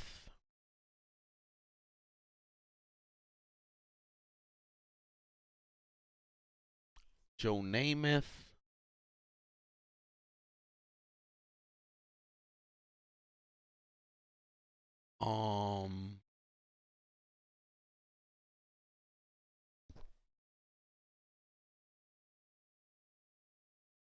Get top 5 who don't get their respect.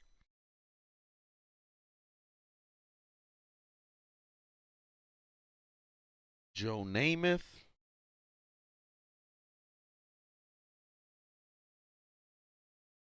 Steven Jackson.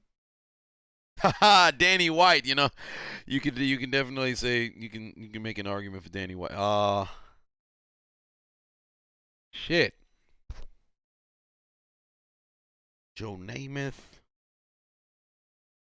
Steven Jackson. Andre Johnson. Simeon Rice.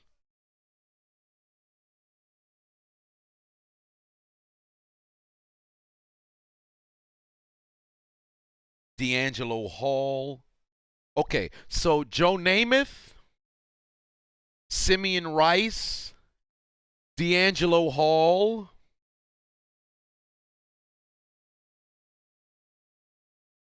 Sterling Sharp,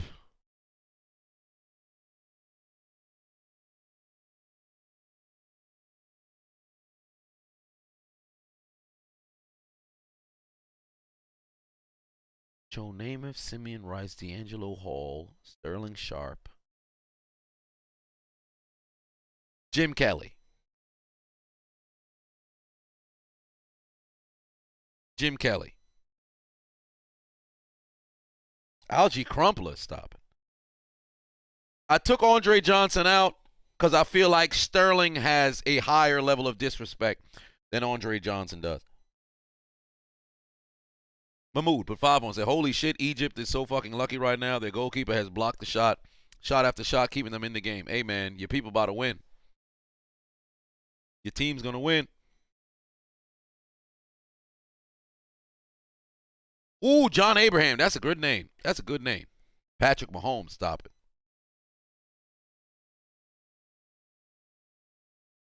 Stop it.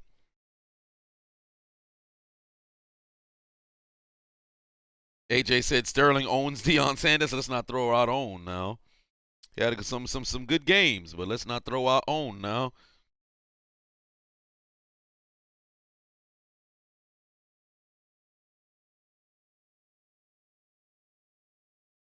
Brandon said, I couldn't stand Priest Holmes and Casey. Priest Holmes, I don't think anybody has had a better 3-year span than Priest Holmes did from 01 to 2003. Nobody had a better 3-year span than he did because that shit was ridiculous. Steve Young? No. Steve Young gets, well, hell, I could have threw Brett Favre in there because people make it seem like Brett Favre ain't as good as Brett Favre was.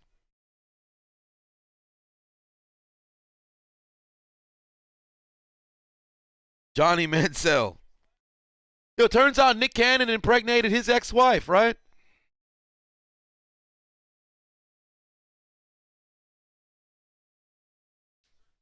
James White, Super Bowl 51 MVP. He should have been. Ramon. Put 10 on it. Much love, Ramon. Greatest Super Bowl? I say 43 because of what was at stake, who played, and the pacing of the game, but it's so subjective because there's so many good Super Bowls. Super Bowl 38 was magnificent. Super Bowl 43, like I stated earlier. Super Bowl 51, if you want to watch Atlanta crumble. Super Bowl 49 was very, very entertaining. Very good game. Super Bowl 37. No, 33, no, 34 between the Titans and the Rams. That was good.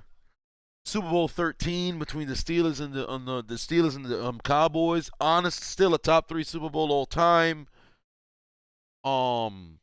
Very good game.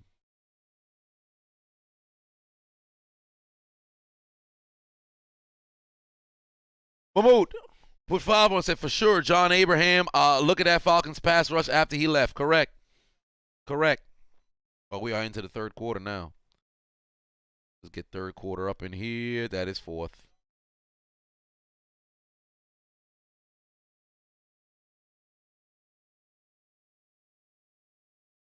Right.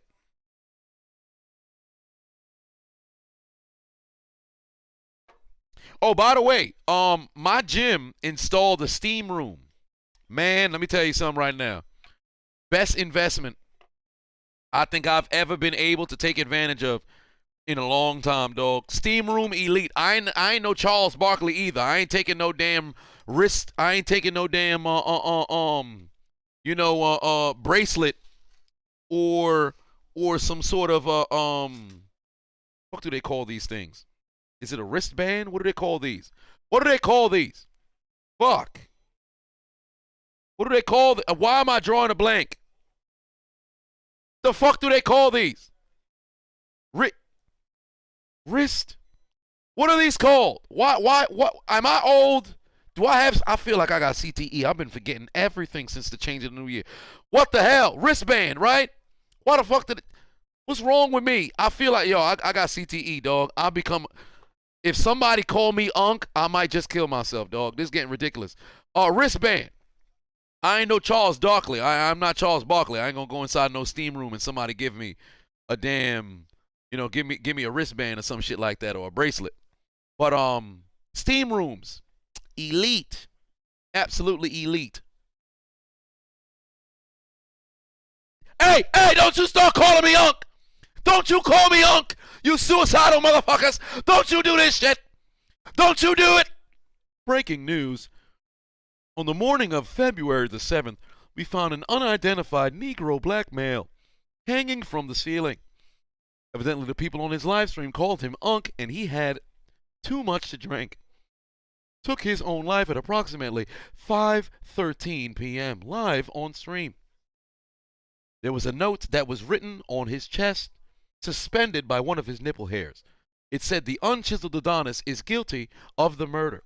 We've arrested a 473-pound man outside of the financial district in Manhattan.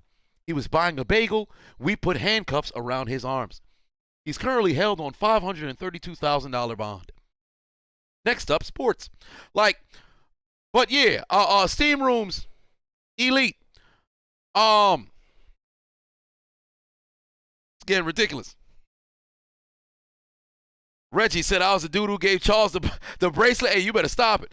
Ramon Pateno said, Adonis, without Hall of Famers, create your front 5 or 6. What formation am I running? 3-3 stack, 4-2, 5, etc. Well, first, I'd love to run a 5-2 monster, but if I had to create my front 5 or 6, right? So first, I would run a 4-3. I've always liked the 4-3. So if let's say I had to run a 4-3, I have to take a front 7 without. Yo, y'all some assholes. Everybody writing Unc. Y'all ain't shit. Y'all ain't shit. Y'all ain't shit. If I had to create a front 7 with no Hall of Famers, my defensive tackles, Casey Hampton, I don't know if Will Fork is gonna make it. So let's go Casey Hampton and Vince Wilfork as my defensive tackles. No, Wilfork is he's just recently retired, but I don't think he's gonna make it. Casey Hampton, Vince Wilfork as my defensive tackles. My ends, L.C. Greenwood and Simeon Rice. Those are my 2 ends. My 3 linebackers. My middle would be London Fletcher over Patrick Willis, because I believe Patrick Willis will make it into the Hall of Fame. London Fletcher, I don't think he's going to make it, unfortunately. He's just a Hall of Famer, but he ain't going to make it. London Fletcher at middle. My outside linebackers would be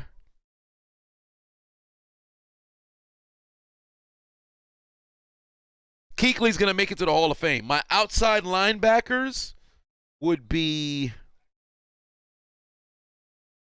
Lance Briggs. Shit, did Lance Briggs make it to the Hall of Fame? He should be a Hall of Famer, but did Lance Briggs make it to the Hall of Fame? He ain't make it yet. Okay, so Lance Briggs, London Fletcher, and I need a right-hand side linebacker. Oh, there you go, Micah, with a hit. Let's go. Get Deontay on the ground. There you go. Yo, y'all ain't shit. People out here, grandpa and everything. Oh, no. For middle, I'd probably take Zach Thomas because he ain't in. I don't want to take Clay Matthews. I low-key, I was thinking Clay Matthews, but I don't. James Harrison, because I don't think James Harrison's going to make it. So that'd be my front four. Casey Hampton, Vince Wilfork, my D tackles, Simeon Rice, and who's my other defensive end? Who was my other DN? It was Simeon Rice and forgot who my other DN was. No, Terrell Suggs probably gonna make it.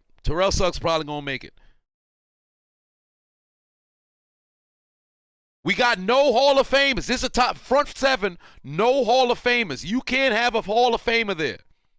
No Hall of Famers. Your front seven's no Hall of Famers.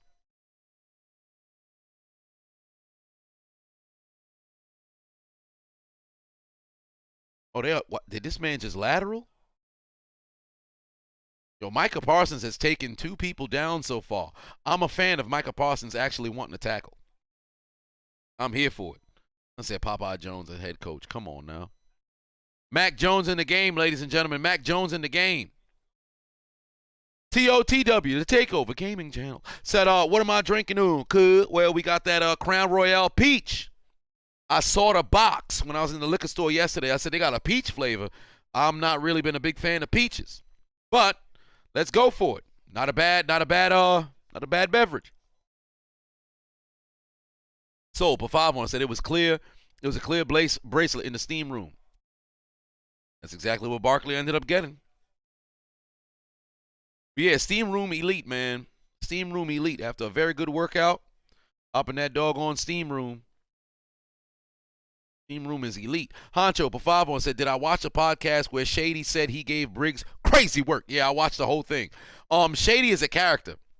I feel like he really amped it up for for the cameras. But I said LC Greenwood. He amped it up for the cameras, but I don't know about like Shady is one of those guys who's going to be that borderline Hall of Famer thing, kind of like the Steven Jackson kind of shit, cuz you remember him, you know, in his prime, and that dude was an absolute beast. He was an absolute beast. Michael Sam in the Hall of Fame, well, in the month of June. Aaron Smith, yeah, good defensive end there as well. Good defensive end there as well. So was Justin Smith. We said front seven. We're not going safeties. That's the secondary. We only went front seven. Now, if we went secondary of guys who wouldn't be in the Hall of Fame, Cam Chancellor, Sean Taylor as my safeties, and my corners, actually no. Cam Chancellor, Darren Sharper as my safeties, because Lord knows Sharper ain't gonna get there because he's a rapist. Edwin Pafavon said, yo, Unc, just want to make sure you good. Y'all ain't shit. I promise you, y'all ain't shit. Ian said, would I commentate a basketball game? I've done it in the past. My safeties, if I can't choose Hall of Famers on an all-time team, give me Cam Chancellor as my strong safety, give me Darren Sharper as my free safety, and my 2 corners, no Hall of Famers. My 2 corners, no Hall of Famers, would be Champ is in the Hall of Fame. Stop it. My 2 corners, no Hall of Famers, would be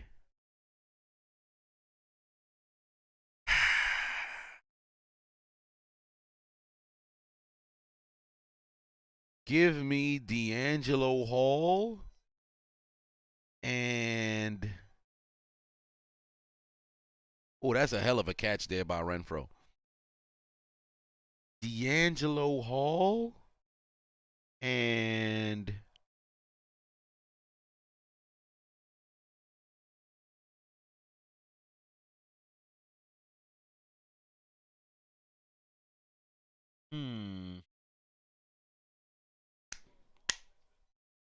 I don't want to take Asamuga. I never liked Asamuga. Thank you. Lester Hayes. Thank you, little Ronnie. Lester Hayes. Lester Hayes. Seahorn. Come on now. Touchdown AFC. Hunter Renfrow. Great catch in the back of the end zone. Ice Tray said, I never liked how Shady held the ball when he ran. Neither did I. Neither did I. He defied all fucking rules. All right, defense. Get themselves a sack, but they already gave up a touchdown. Stupid.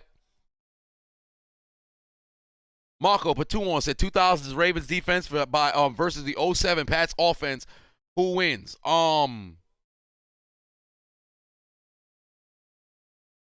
The Ravens defense wins. They're not blocking Saragusa up front. They're going to have to double him every time. Ray Lewis in 2000 was an absolute madman, so Wes Welker is out of the game. Randy Moss ain't making plays left and right on them corners and safeties. Brady's going to be running for his life, so it's going to be a repeat of what you saw in Super Bowl in Super Bowl 42. But to make matters even worse, Rod Woodson and company, not only are they going to take the ball out of the hands of Brady, they're going to take it to the house. Give me that 2000 Ravens defense.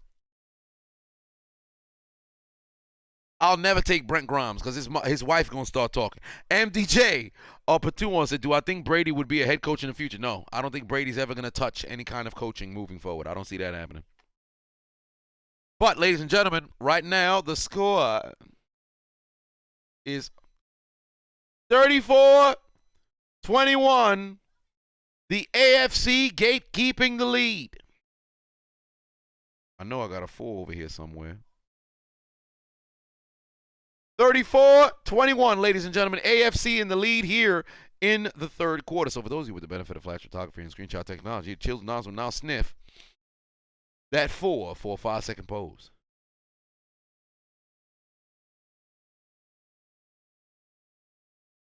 Oh, yes. AFC in the lead, ladies and gentlemen. Hunter Renfrow, end zone, touchdown, back of the end zone. Somebody get Derek Carr, Pittsburgh. But we ain't talking about that right now. AFC leading over the NFC. AFC leading over the NFC. Miko Grimes, lady don't know how to shut the fuck up. As far as I'm concerned, eat a dick.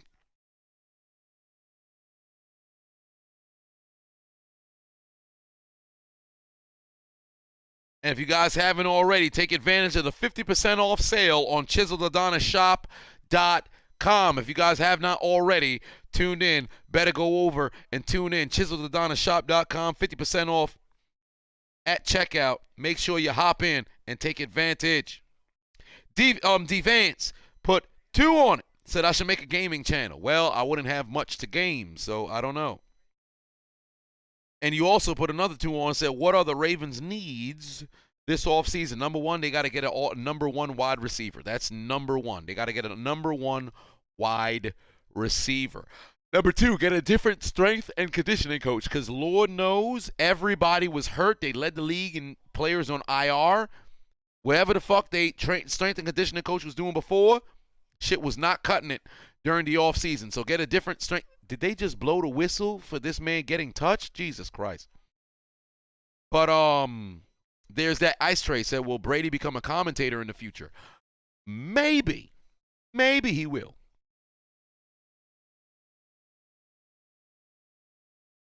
Boomer said, make it clap for the super chat. Oh, you must have thought you was tuned into the EDP 445 stream. Remember when everybody was like, yo, twerk, twerk, twerk, twerk, twerk, twerk. I ain't that dude. I ain't shaking no ass for no cash. It ain't going down like that. I retired from stripping in 2019. I used to strip on Tuesdays. Brandon put 2 on it. Said Usain or Tyreek. Come on now. It's Usain. It's not even close. It's Usain. It's not even close. Tyreek Hill would turn into a damn nugget or a roach on the ground. Jessica in the building. What's going on? You watching this while you at work? Hey, I saw you had ordered some merch. It is on the way, sister. It's on the way. So I appreciate you. I appreciate you. I appreciate you. I appreciate you. Fun fact, I believe it was this hat that I'm actually wearing right now that you have to, go out there and order. A lot of people wasn't out there ordering the denim. You are the first one to pull the trigger on the doggone denim. So hopefully people want to go out there and buy some more denim. Wear it with the, what do they call it, the Canadian suit, where you got all the jean jacket and the jeans and a matching thing. So yeah, we got that all at chiseledadonnashop.com. I appreciate you tuning in. Just appreciate you tuning in. Desi said I used to strip in the Bronx. Oh no, I was on Flatbush Avenue. I would sell Bibles during the day. I'd strip at night for $13, and then I'd put that money towards the YouTube channel. And look how far we've grown. 01 Hurricanes versus 2018 Chiefs. Come on, man. They professionals. Stop it. Hurricanes winning. No, I'm fucking with you. The Chiefs got that. Chiefs got that. Thoughts on the Raptors? They're gonna need some help. They're gonna need some help. Big Blue Dog said, I want you to pay for my student loan. Of course I do. I don't want to take responsibility for signing that contract at a young age. No, I did not strip. That's ludicrous. Can I confirm nor deny said sentiments? My father doesn't know. But, yo, you gonna stop with this unk? Stop with the unk. Stop calling me unk. Stop it. Not unk. Hurt my feelings. You're going to make me cry. Greatest football state? Texas? Is it not Texas? Malone said top 5 QBs all time. Brady, Manning, Montana. Brady, Manning, Montana, Rodgers, and then I throw Breeze there. I really would rather go far, but Breeze is the most accurate passer of all time, so I'll put Breeze there. Marino only literally because the man didn't have a championship. That's what really fucked him, and it's the front office that screwed him. I'd have Marino there, but that's my 5. Breeze, Manning, Rodgers, Brady, Montana, no order. Senegal for the win. You love to see it. I have to call my dad. Let him know. Oh yeah, Florida's a great football state too. Texas, Florida. Those are great football states.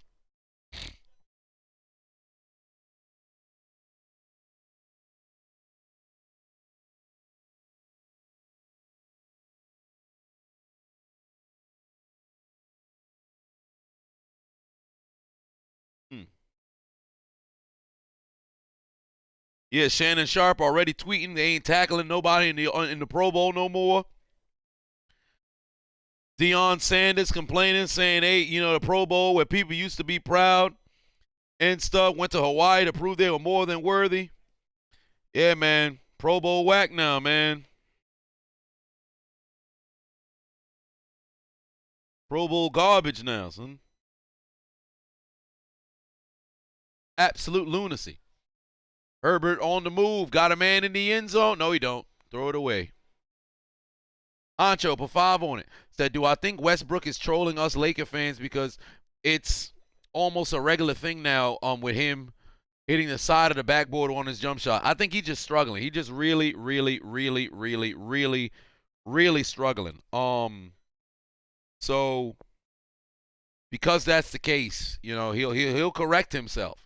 But I think come playoffs, he'll play a little bit better. Mahmoud, put 5 on it. Said, congratulations, Senegal winning on penalties. The better team won for sure. Well, fair enough. Frank, put 5 on. Said, have I seen a vid of NFL's luckiest plays for each team? Steelers really used their heads on that play. And appreciate your work, bro. I appreciate that. Have I seen the video? No, I have not. Marco, put 2 on. It said 0-16 Lions versus or 0-16 Browns. Who would win? The Browns. The Browns would have won. That 0-16, the 2017 Browns definitely beat the 2008 Lions for sure. For sure, I think they win that game. Vance put 2 on. Said, where do I rank Sheldon Benjamin versus Evolution? Where do I rank Sheldon Benjamin versus Evolution? Sheldon Benjamin versus Evolution. Shelton Benjamin versus Evolution? Versus Evolution. Am I pulling a blank? Why don't I remember that? Why do I not remember that? Somebody might have to jog my memory. Shelton Benjamin versus Evolution. Evolution? I don't remember. We under 3 minutes remaining here in the third quarter. David said, if I could match up any football team from any era in the Super Bowl, who would I want to see?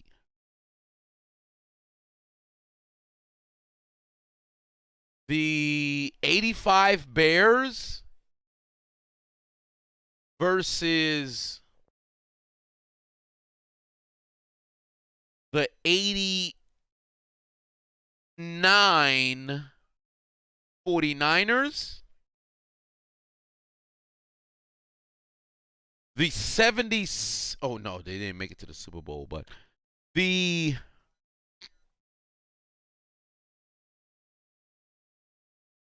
78 Steelers and the 72 Dolphins. The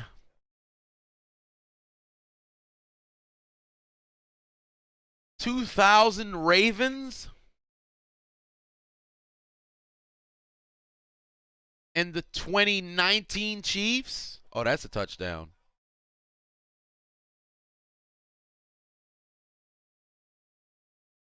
Hey, it's a terrible foul.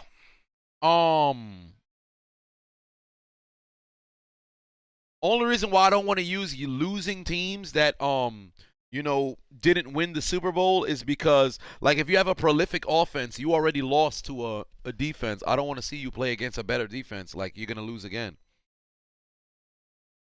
AJ said the 1977 Falcons, the Grits Blitz Falcons, put them against the early 2000s Texans with David Carr and no offensive line. No, not the 81 Raiders, the 80 Raiders.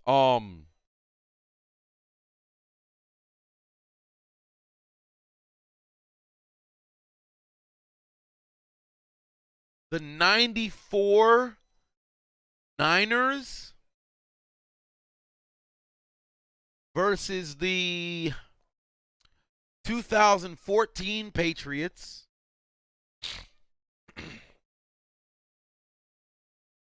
The 68 Jets versus the 76 Raiders.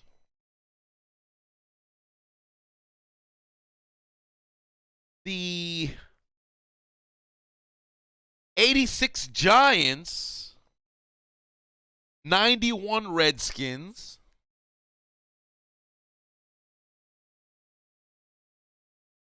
Spooky J said, what's my favorite shoe all time? Xeox, the shoes that can breathe. I'm not a sneakerhead, so I couldn't tell you. But let's just go with the Timberlands or a black Air Force One. I'm a New Yorker. I'm on demon time. So there's that. 85 Bears, 2000 Ravens.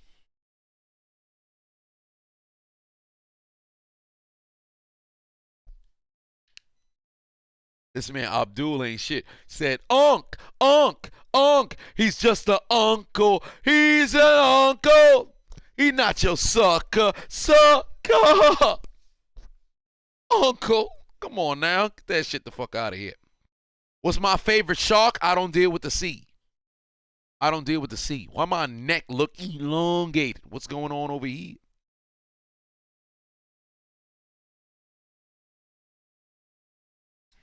The car is at story time. Okay. Reggie, you gonna need to chill. 07 Giants or the 2020 Bucks. 07 Giants.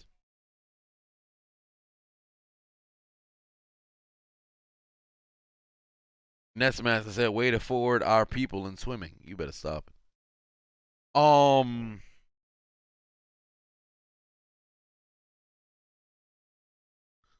Let's see.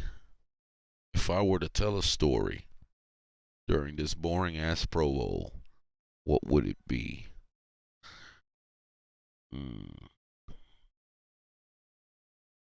Could go with my pops whipped my ass. That was a good time. I mean, for him. Terrible time for me. That shit was hilarious. Has it for 2-1 said just got back, got your allergy certification. Hey man, congratulations. I mean, usually allergy certification would be like, hey man, you're allergic to much more than 3 things, but there it is.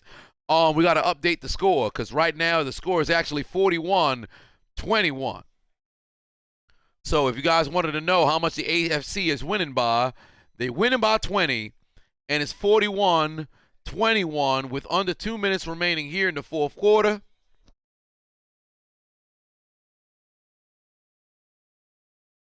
(41-21). So for those of you with the benefit of flash photography and screenshot technology, the chills and downs will not freeze. Whilst it composed.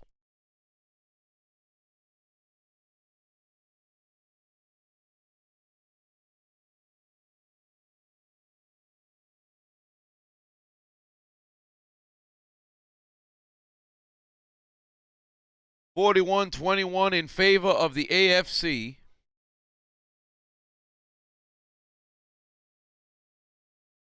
In favor of the AFC. Okay. Opinion Sarah J. Who the hell Sarah J? It's a quiet blowout. Indeed it is. Where's CD Lamb trying to go? Absolutely nowhere.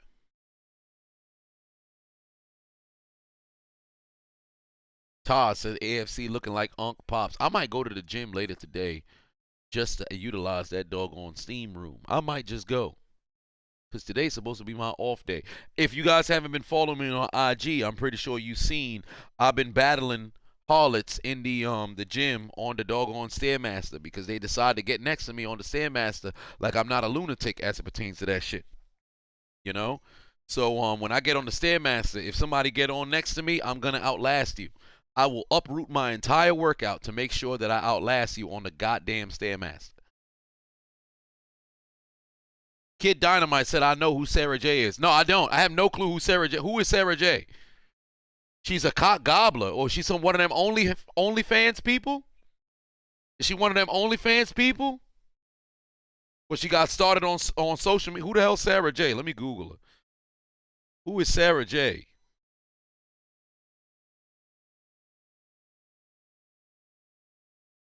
"44 years old. And she got some big ass titties. Who the hell is Sarah J? Yeah, that's an ugly bitch. What the hell is this? I ain't never seen this harlot in my life. Oh, she busted water. Oh, she a porn star? Okay. All right, I wasn't ready for that. God damn. I'd have thought I was shipping something in 2 days. All I saw, I was scrolling. I'm like, okay, I see titties. I see interesting looking face and box. I said, okay. You got me. That's right, like 44 years old. God, dog. Hey, I ain't know this. I did not know this. Y'all ain't shit. Why ain't nobody tell me this lady was a goddamn porn star? God, I wasn't ready for that, man. It's a Sunday. It's the Lord's Day. You got me Googling porn stars. I didn't know this. Barack Obama followed. Hey, that's hilarious. There was a photo of Obama in there. Wait, let me search her name again. Hold on. Wait, let me go back. Because there was a photo of Obama. There you go. It's right there. They said Obama got caught following her. Said Obama following the porn star. Yo, Obama must have been following everybody back in the day. This man was following. Hey, he was over here following. Hey, there it is right there. Followed by Barack Obama. God, dog. Hey, Michelle. I'm gonna go to sleep a little bit early tonight. Oh, no problem, Barack. I'll see you in the morning. So Sarah J got a new video that came out. Hey, Secret Service, keep the door locked. Make sure Michelle don't come in here tonight. Where's my lotion? That was Obama. This man Obama was on demon time. Bomb the Middle East by day, jack off to Sarah J at night. It's fucked up, but it's true. 2 out of 10 face, 10 out of 10 ass. Hey, I'd probably have to look up the ass in order to see it. Charles said, fun fact, the porno industry has their own awards. Yes, they do. I know they have the AVN awards. I know they have the AVN awards. Somebody, I remember, I think I slid into somebody's DMs, and when I was like Googling photos, because I didn't want to just keep it to just the, I think it was Riley Reid, when I had slid in Riley Reid's DMs years ago. And I remember I saw AVN Awards. I'm like, the fuck is AVN Awards? And turns out like that's like the porn awards or some shit like that. But I'm going to make a comeback on the sliding into DMs. I think I'm I don't care about being shadow banned anymore. I don't give a fuck no more. So since that's the case, I'm about to go back to doing the sliding into DMs because it's already too late for me. Frank put 2 on it. Said Bob Timberlake, Nick Folk, or Cody Parkey. Give me Nick Folk. Nick Folk actually fixed his goddamn career.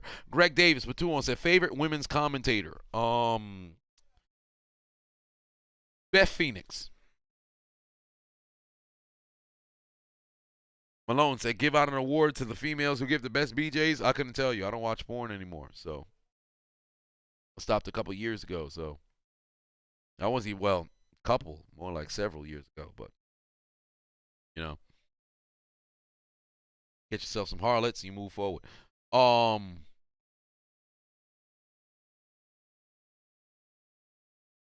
East Blue Dude said, Unc, say it ain't so. Riley too dirty. Hey, I was sliding in everybody DMs. I did it for the show. Doris Burke. Damn, y'all got nudes on Doris Burke. Y'all ain't shit. 4th quarter, ladies and gentlemen. AFC leading by 20. Kyler Murray gonna throw another pick? No, he's not.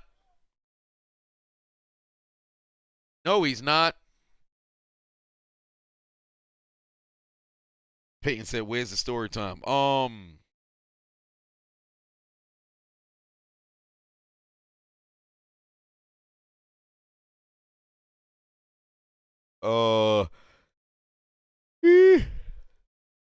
Reminiscing.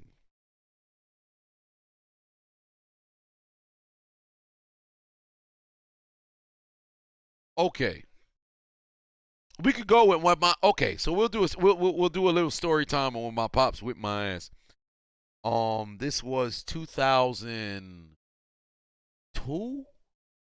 If the unchiseled Adonis was in here, he could definitely aid with the story.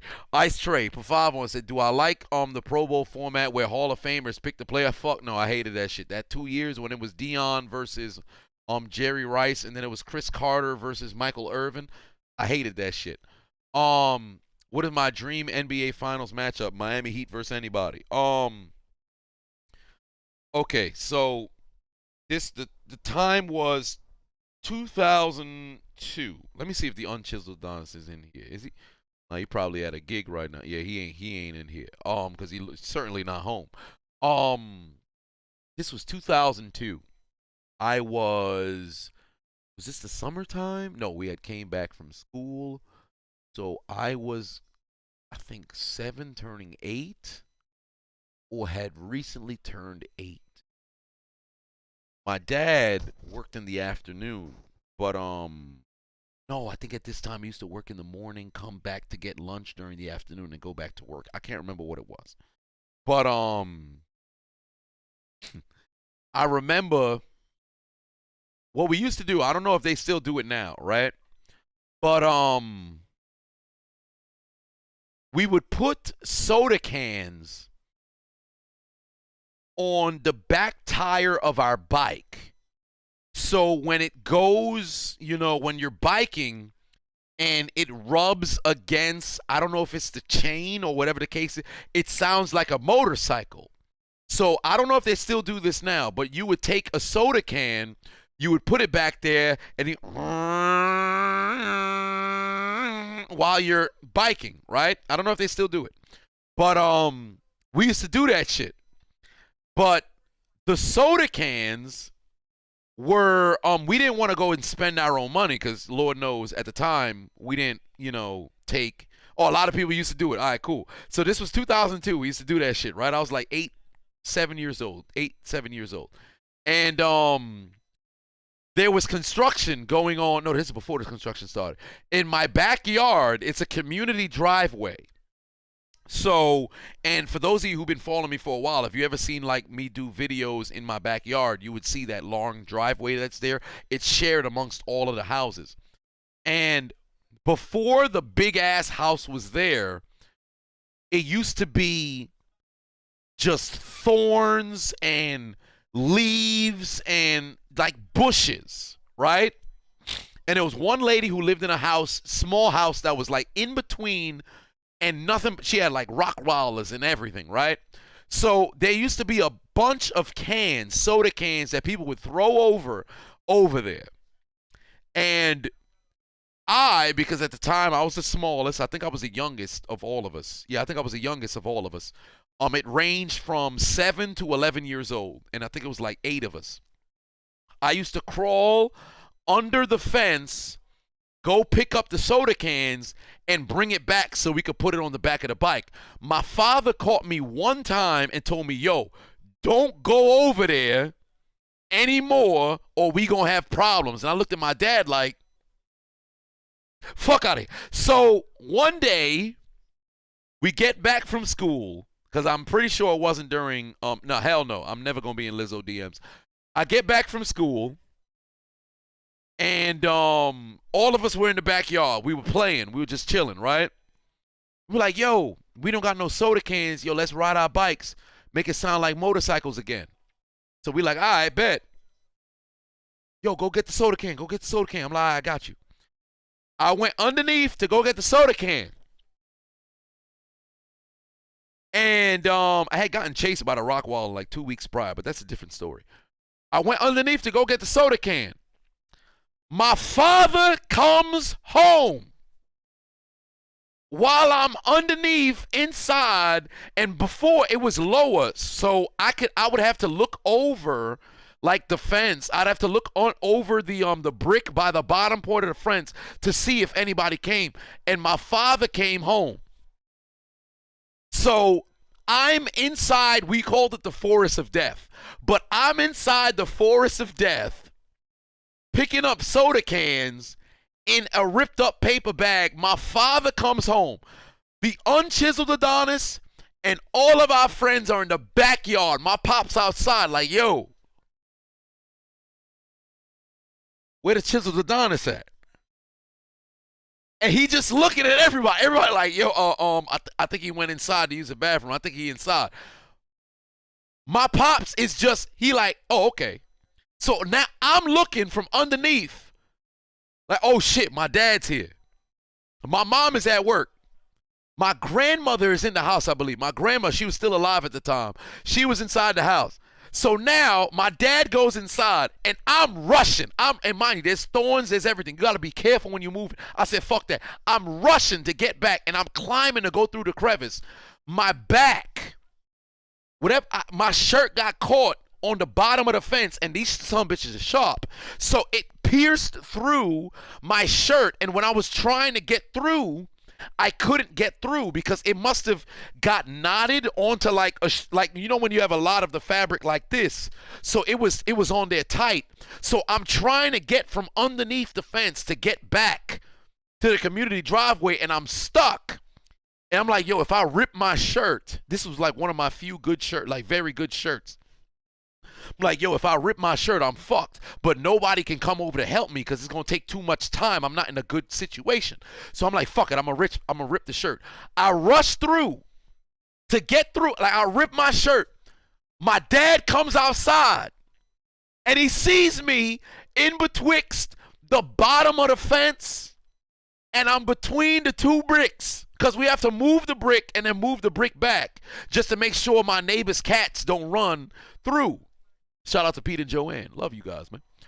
So, here I am. Oh, Kyle Pitts with the touchdown. I'm stuck. My dad comes out the house. And he looks at me and says, I said, fuck. So I'm stuck. And he just standing there like fucking, what's the best way to put it? He's standing there like Cell. Before the Cell games, where homie was just standing there like, yo, they gonna come see me in 10 days, they gonna run my fade. My pops is watching me try to crawl through, and he just staring. All of my friends and the unchiseled Adonis just staring at it. It's like, oh my God, he got caught. Because his shirt got caught up underneath the fucking fence. I finally make it through. And a piece of me felt like my dad ain't see me because I'm like, yo, did he see me? Because he not moving. He just standing there like this because usually my dad would snap. Like before he had his near-death experience in 2007, my dad was the perennial Caribbean authoritarian father figure. Like I wasn't your friend.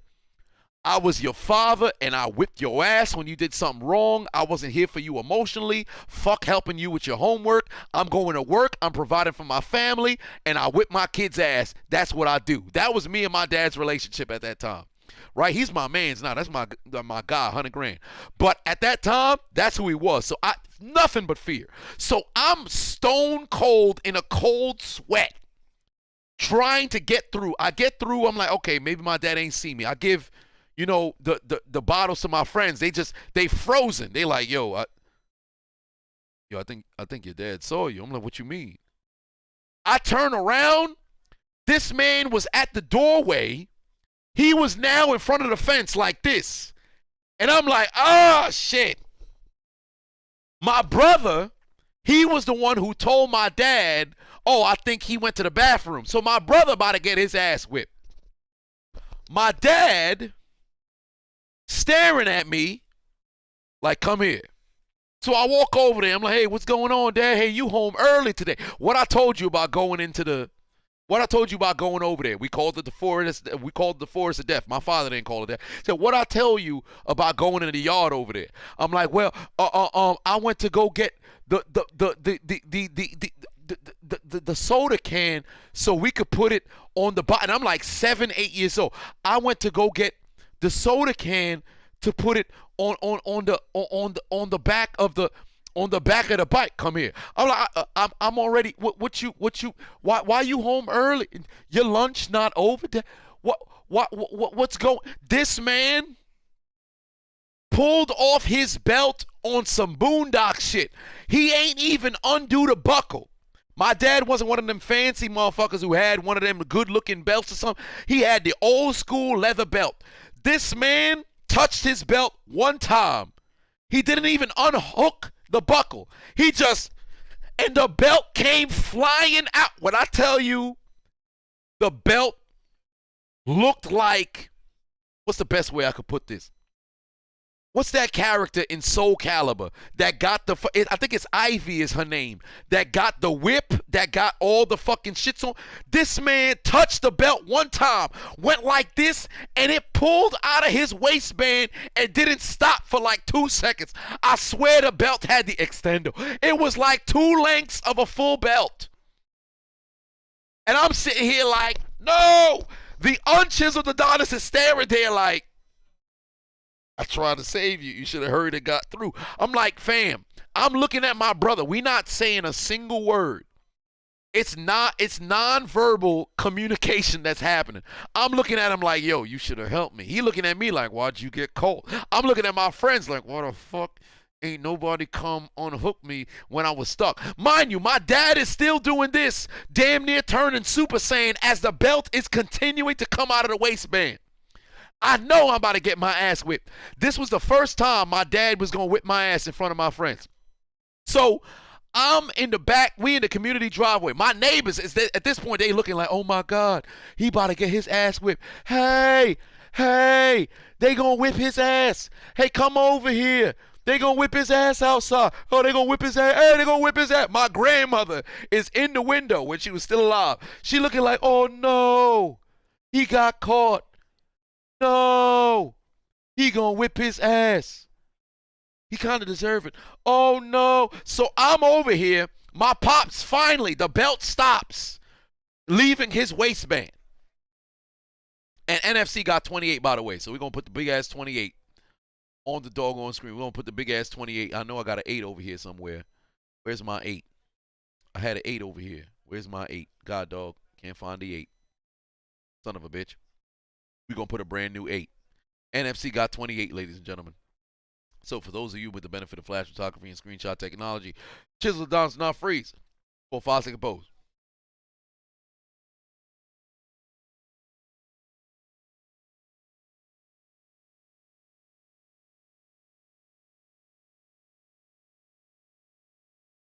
Oh, Lord. Big ass 28 for the fucking NFC, right? So my pops finally stops pulling the belt out of his waist. The belt probably should have been no longer than, let's say, how many inches will we go with the length of the belt? I don't know what the standard length of a belt was, but this sumbitch was like leaning on the ground. My pops look at me. He pulled me over, grabbed me by, I'll never forget this, grabbed me by my left wrist. And we used to have a basketball hoop in the backyard. He grabbed me by my left wrist. And at the time, this was 2002.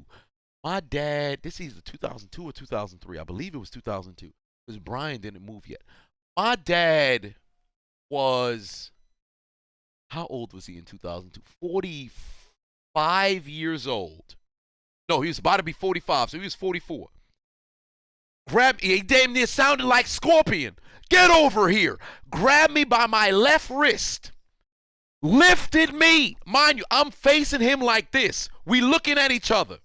He's across from me. His right arm grabs my left wrist. So literally, my left hand and his right arm are perpendicular. Grabs my left wrist.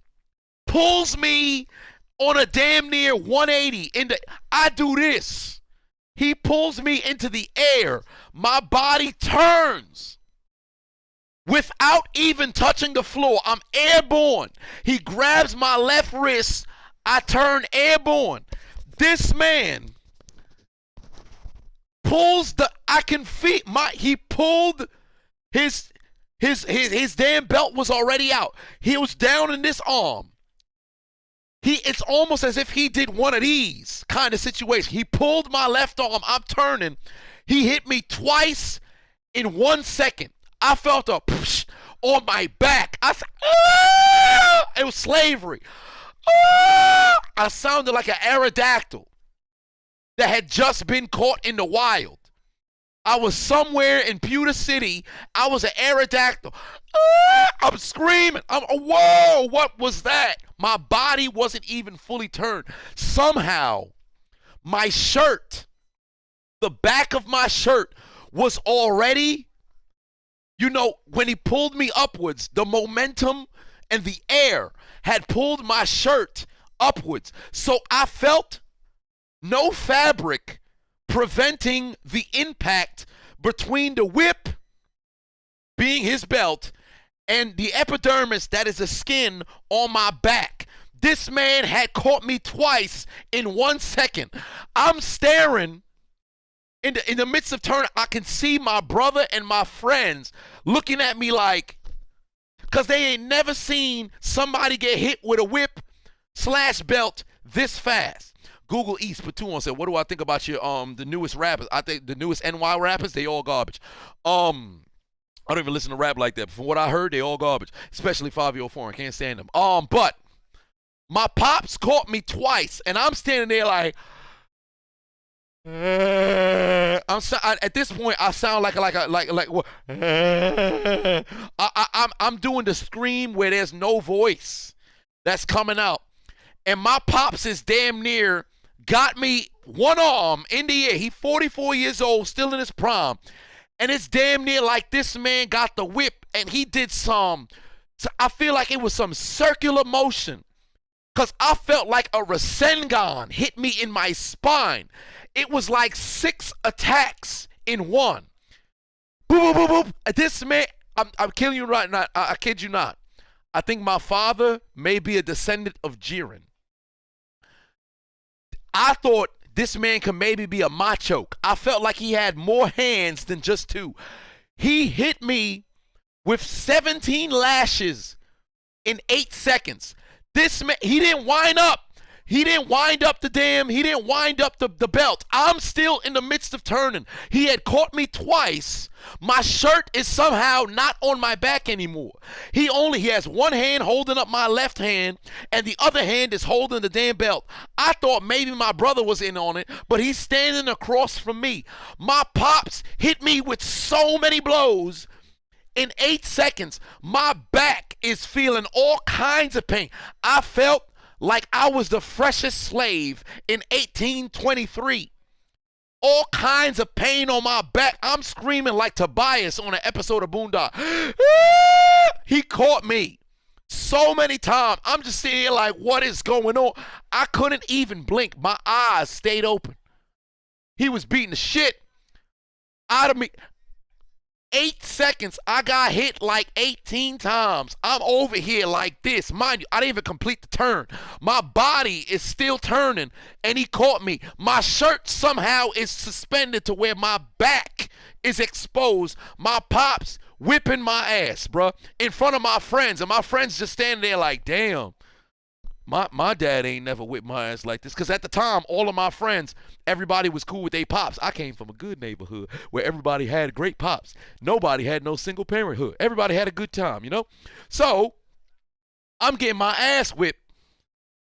And I'm screaming. Yeah, Marco Patuon said I was out here screaming, help, police. I didn't even get a chance to call for the police. My pops would have whipped my ass so fast. By the time the cops got there, I think I would have been tucked in bed and asleep. Pops whipped my ass, bruh. By the time my body finally landed, I think I took 30 blows. Somehow my shirt never felt any pain. Nothing connected with my shirt. There was no fabric separating the belt from my back. Pops whipped my ass, right? Then it's my brother's turn. And I remember this vaguely because I was in so much pain. I just remember being on the floor.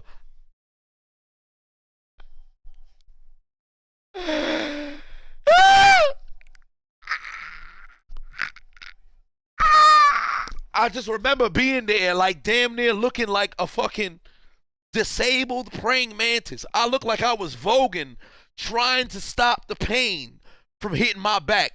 I think my Adam's apple grew to the size that it was at that very moment, dog. I'm over here like,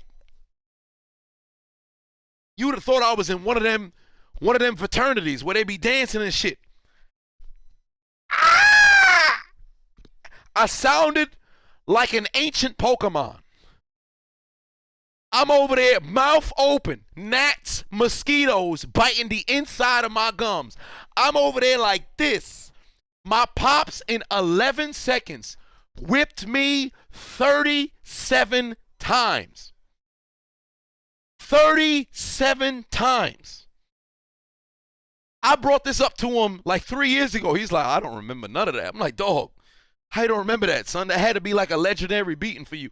I asked him, like, yo, do you rank your top 5 beatings? But honestly, there's no reason why, child and parent should have this kind of conversation. But I always bring it up to my dad, but he don't take me seriously no more. But my God, dude whipped the shit out of me like 37 times in 11 seconds. I'm laying there I wasn't even on the floor. I was just standing there like this. My friends is just watching like, yo, I ain't never seen somebody beat like this. One of my friends was like, yo, man, shit. This is what they was teaching us in history. I feel like when they was talking about Robert E. Lee and the Confederacy, they were talking about getting their ass whipped like this. Why do I need to learn American history when I could watch the chiseled Adonis get his ass whipped by the patriarchal seed providing Adonis? I got my ass whipped, bruh. And then he beat my brother. I can't remember what the nature of my brother getting his ass beat was. I can't remember. But all I remember was this man hit me in 11 seconds like 30 sometimes with the belt. I feel like he had a technique I ain't never seen in my life, dog. I don't want to have no children before, like, I'm even 35. I don't even want to consider it. But the one thing that I got to get from my father is how to beat your kids effectively. The child abuse, my dad knew how to do it the right way. Sound fucked up. But my dad knew how to do it the right way. This man will whoop your ass so fast like you never know. He was a tyrant at the right time. I remember he caught me in school one time. Marcus Lattimore with the interception. He caught me in school, 6th grade. I'll never forget. I had poor missing homework. And any Haitian Caribbean parent, it's the worst. I had poor missing homework. My pops come to the school. We in, was it science? No, yeah. It was science. He took me. We had left. We went to a different room. He was like, oh, I'm going to get you, right? We walking through the halls. And it's like Death Note. When you walk in slow? Where everything's on slow motion, my pops is walking with me like, yo, I'm going to get you, right? I'm like, what you mean? Like, yeah, you got poor missing homework. You come home every day How you not doing your homework? This the only class. I think I got a at the time we were doing S's. This was in junior high, so it was S, E, F. What was the letter? I think it wasn't satisfactory. It was something else. This was my only non-satisfactory S or whatever the fuck the shit was on my report card. He took me to the vacant science room. And the same shit. Like we standing across from each other, and he started a conversation and asked me, so why are you not doing your homework? And in the midst of me trying to answer, I said, yeah, you know, sometimes when I get home, this man hit me. I never saw him go for the belt, but my back was like I was caught in some sort of genjutsu. He asked me a question, and in the midst of me trying to answer, I got caught from like 6 different, and I'm staring at him. It's like he not even moving. My pop's just standing there staring at me, and I'm getting hit from 16 different spots. It was 23 seconds in a vacant science room, 6th grade, Roy H. Mann Junior High. I'll never fucking forget it. My pops whipped the shit out of me. This man stood in front of me, never moved. I felt like I got my ass whipped, bruh. I'm like, what is happening? By the time we got done and we walked out the room, you'd have thought he didn't do nothing. I promise you, the reason why I joke so much about genjutsus is because I lived it. My dad, this man was the master class ass whipper, bro. You'd have never known. My dad was a tyrant. Phenomenal father. Even better husband. This man was still is, phenomenal man. So I love this dude to death.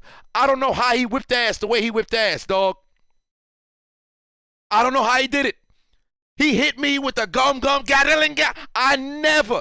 This man whipped my. He didn't touch his belt. He didn't raise up his sleeves because my dad is that traditional Haitian dude who either he's wearing a suit or he looked like he going to Bible study every time you see him outside. All I remember was he asked me a question. I'm in the midst of answering, and boo, boo, boo, boo, boo. I'm over here just doing the same shit. 4 years apart.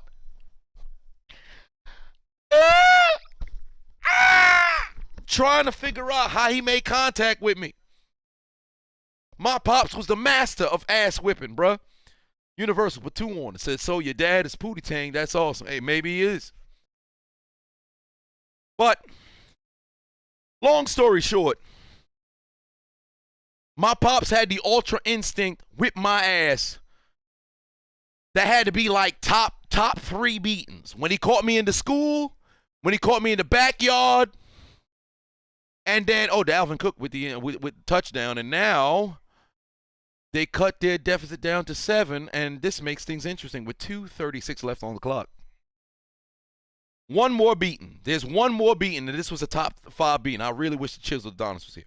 I said the unchiseled Adonis was here. My bad. My dad came home from work early. I'll never forget this. My GameCube and N64 wasn't supposed to be played with during school days. And it's 3541. Let me put the it's 3541. I know I got a 3 over here somewhere. There we go.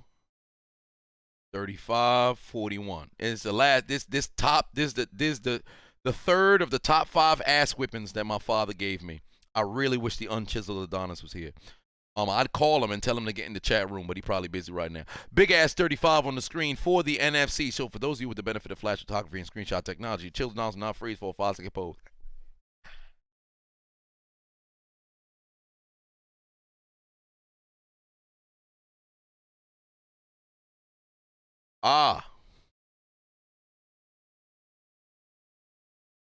What type of dumbass fucking... It should just be the best team in the NFC is the team that is the coaching staff for the each conference. I don't know why they had to mention the divisional round. Like, that's stupid. But 6-point lead here for the AFC. So I wasn't supposed to play with my GameCube, my at the time Nintendo SP. I didn't have a DS yet, or my GameCube, my SP, or my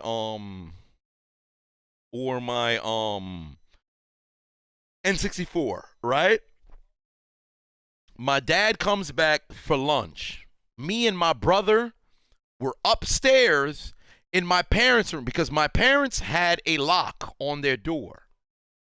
But the door kind of was gimmicked to where if you knew how to turn, you had to turn the knob almost 68 to 73% of the turn. And not literally, the only reason why I give percentages is because there was a certain way to do it.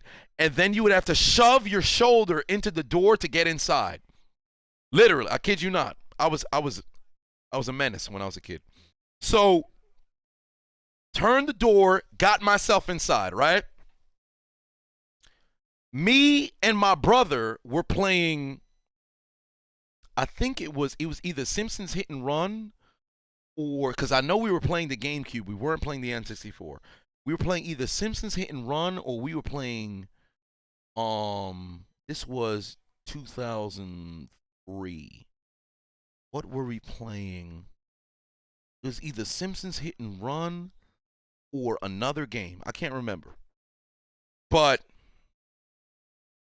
my dad went to work. If my dad was off today, I'd have him try to tell the story, but Lord knows he don't remember. But I forced my way into the room. My mom was at work. My dad had came back from lunch, but we didn't know that. He came back for lunch, and it was like a 10, 20-minute drive from his job to the house. So usually he doesn't come home for lunch. This particular day he came home for lunch. So my brother and I are playing on the, GameCube. And something told us, yo, look outside the window to see if my dad's home. My parents' room it has the view of the backyard, not the front. So we went to myself and my brother's room. At the time we shared a room until I was 22. Yeah, 21 is when we finally weren't sleeping in the same room. Which is crazy because my brother was 25, I was 21, and then finally we weren't in the same room no more. This man is running for a touchdown, but they already blew him down. Stupid. This man is celebrating, but doesn't realize they already stopped it. What a big dummy. But the how are they gonna keep the clock running? It's so stupid. My pops, we see his car parking. Well, I see the car parking. I go back to my dad's room, and I tell my brother, "Yo, Dad's home. We can't play no more. Yo, look, put the game back." So now we panicking. And remember, GameCube, there's no HDMI. It's just the AV cables or whatever the fuck the shit is. So we take the cables out. We had to try to set it up the same way. And my dad, he doesn't have like this photogenic memory, but at this time he remembered everything. So now we trying to set everything up, and I went back to go look, and we're rushing, and I run back to the door, and my dad is now outside the car, and he's walking up the steps to the house. And now me and my brother like, fuck, we gotta get downstairs. My grandmother is downstairs. The home attendant that was there with my grandmother, we downstairs too, right? So now me and my brother, we rushing out the room. We gotta lock the door again. So we go and we lock the door. Here's where we fucked up. The GameCube controllers wasn't plugged in when my dad left to go to work. We unplugged everything. We forgot to unplug the fucking GameCube controller. We unplugged the goddamn adapter. We unplugged it out of the television. We put everything back. We even put the controllers in the same spot. We forgot to unplug the fucking controllers. My dad gets back home. At this point, we rush down the stairs as he's opening the door. We breathing hard as fuck. My dad opened the door. "Hey, how's it going?" It's all right. How was school? School was great. School was great. Yeah, man. School was all right. I really enjoyed math. They said school was okay. You know, we're just here with grandma. We're having a good time. My grandmother, a soldier, she ain't saying shit. She's just sitting there getting her hair done by the home attendant.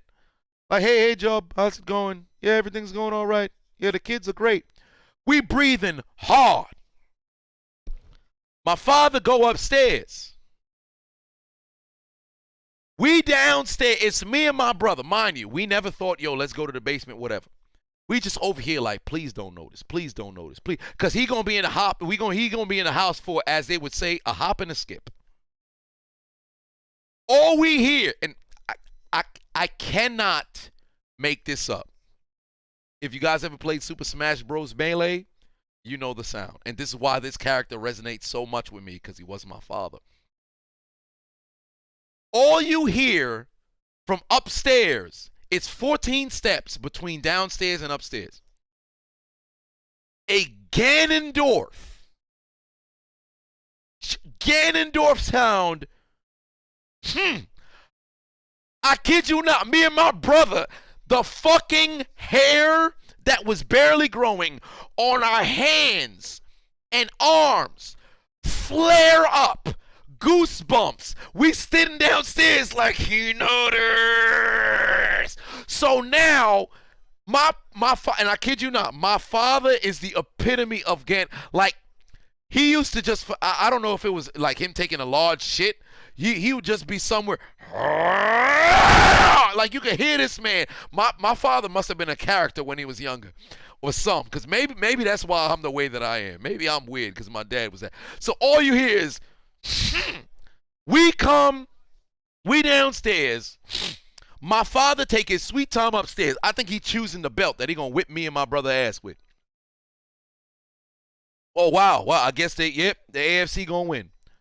Me and my brother now downstairs like, yo, it's inevitable. We gonna get our ass whipped. My grandmother side-eyeing us because she getting her hair twisted, but she like facing the wall. She looking at us like, yo, you know y'all about to get your ass whipped. So me and my brother was like, yo, we gonna get our ass whipped. My brother's like, yo, fuck it. He gonna take the ass whipping. He gonna take it like a champ. I'm like, yo, maybe if I hide, my dad not gonna whip my ass. Where am I hiding in the house? If my dad made up the mind he gonna whip my ass getting whipped. There's no hiding. Why did I think to hide? My brother, like a soldier, stayed in the kitchen.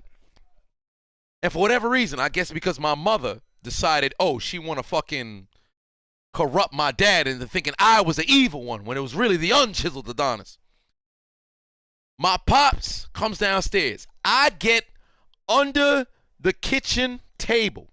We had 6 chairs. One at the head of the table, one at the foot of the table. There was no Roman Reigns in the house. It was my father. There was 2 chairs on the side.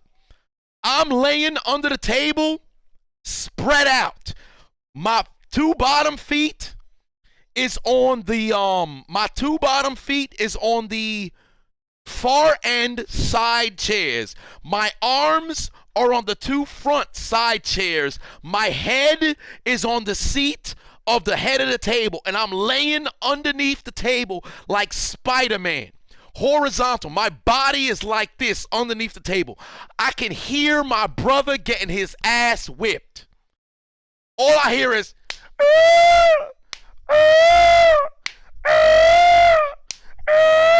I thought a Pidgeotto was being summoned, right? It's flying Pokemon getting summoned in my house. And I hear my brother getting his ass whipped. Here is the game plan I had in my mind. What the home attendant said. The home attendant was just there like, oh man, those kids, they don't listen. Because the home attendant had told us, yo, don't go in my father's room. It's probably not a good idea. We ain't listened. We should have listened. And she was a family friend, so she wasn't going to say shit either. So I could hear my brother getting his ass whipped in the distance, right? And the game is over. AFC has won by 6. My brother getting his ass whipped. And I'm underneath the table. My game plan was, I knew my dad had to be out of the house. I believed it was by 3:38 in order to get to work back on time. The ass whipping from my brother, and I had to keep track because my dad went upstairs. It was 3:34. So I'm like, yo, we got 4 minutes. My dad started coming down at 3:35. My brother getting his ass whipped. I'm like, yo, my dad has to get the food and go back to work. If he can't find me, I'll be in luck. Maybe I should go to the basement, but the basement don't got places to hide. It's a wrap. Let me stay under the table. Maybe my dad don't find me. I know he gonna whip my ass later tonight. Maybe I could at least survive the day. And mind you, we never had a memory card for the video game for GameCube yet. So we literally would have to. Oh yeah, that's right. That's one part of the story I almost forgot. We left the GameCube on. That's what fucked us. It wasn't just the controllers. It was the GameCube being on as well because we didn't have a memory card. That's right. Now it's coming back to me. We didn't have a memory card on, so we switched it back to regular television. We turned the television off, but that's what set them off. It wasn't the controllers. It was the GameCube being on. Stupid motherfuckers. We were playing Simpsons Hit and Run. We made it through Homer's part because we knew the game already. We had tried to beat it before. We made it through Bart's part. We was on Lisa's part. That was level 3. Now I remember. We was on Lisa's part. So the GameCube was still on. We put something over the GameCube. Yeah, that's what it was. We put a sock over the GameCube to cover where that orange light was so you didn't know it was on. But you could hear the disc spinning. That's how we got fucked. That's what it was. Yeah, if the Unchiseled was here, he would tell her. Now the flashback's coming back. So I'm laying under the table. My brother getting his ass whipped. Right? So I'm sitting here, mind you, this whole time I'm there underneath the table. I'm thinking to myself, yo, if the possibility that my father didn't turn off the GameCube, at least we can resume and try to beat the game, and I could do that before I get my ass whipped because I know it's inevitable. I'm hiding under the table. He gets done whipping my brother ass, right? Like 47 seconds had passed because I'm literally counting because I know 4 minutes is 240 seconds. So if I can get to 240 seconds, my dad will have to leave to go to work. On top of that, he got to pack his lunch so he could go back to work. So I'm counting. And I hear my brother now. I hear my brother, and he by the door. So now I'm like, shit. He got my brother in 48 seconds. I heard like 52 smacks or whips. My brother got his ass whipped in record time. But it was like 1 second per hit, probably like 1.2 seconds per hit. So now I have an eye point view, and mind you, I have clear tablecloth, right? But the table is brown, but I can see at least forward. I could see forward through, because it was clear tablecloth on top of like a white cloth that had holes. So I can see my grandmother getting her hair twisted and the home attendant. And I hear my father ask the home attendant, he asked my brother first, where is he? And my brother in the middle, so that I hear my father ask the home attendant. And I'm underneath, and mind you, my head is on the foot of the table. My arms and legs is outstretched. I'm underneath the kitchen table. I'm looking forward. I'm still counting in my head. I'm like, yo, he's down to 1 minute and 38 seconds. If I could just not get found, I can make it to tonight. He'll whip my ass later tonight, but I can at least know that I'm going to get my ass whipped rather than, have to endure with what's going on right now. And mind you, I was shirtless at the time, so if he get me, there's no cloth that can stop me from feeling that pain. I'm looking. My grandmother, soldier, she ain't say shit, but he asked the home attendant. And all I could see was this. It was like the fucking Attack on Titan when Eren asked Peck, where's the enemy located? This bitch, she passed like 3 years ago, so rest in peace. But she fucking, he over there, and I could see I'm on the bottom, son. When I tell you, it was like Denzel in Glory. One fucking tear came out of my eye. I'm over there doing the fucking Fast and Furious when young John Cena and Dominic had beat him in the race, and he's in the car. No, I'm over there like, All I can hear is steps. Walking from the hallway to the kitchen table. My father pulls out the chair that has my right arm on it. And all I have happen is this, right? He pulls the chair, and I made sure my arm was like towards the front portion of the chair so you wouldn't see it initially. This was such a genius hiding plan if it wasn't for that goddamn harlot.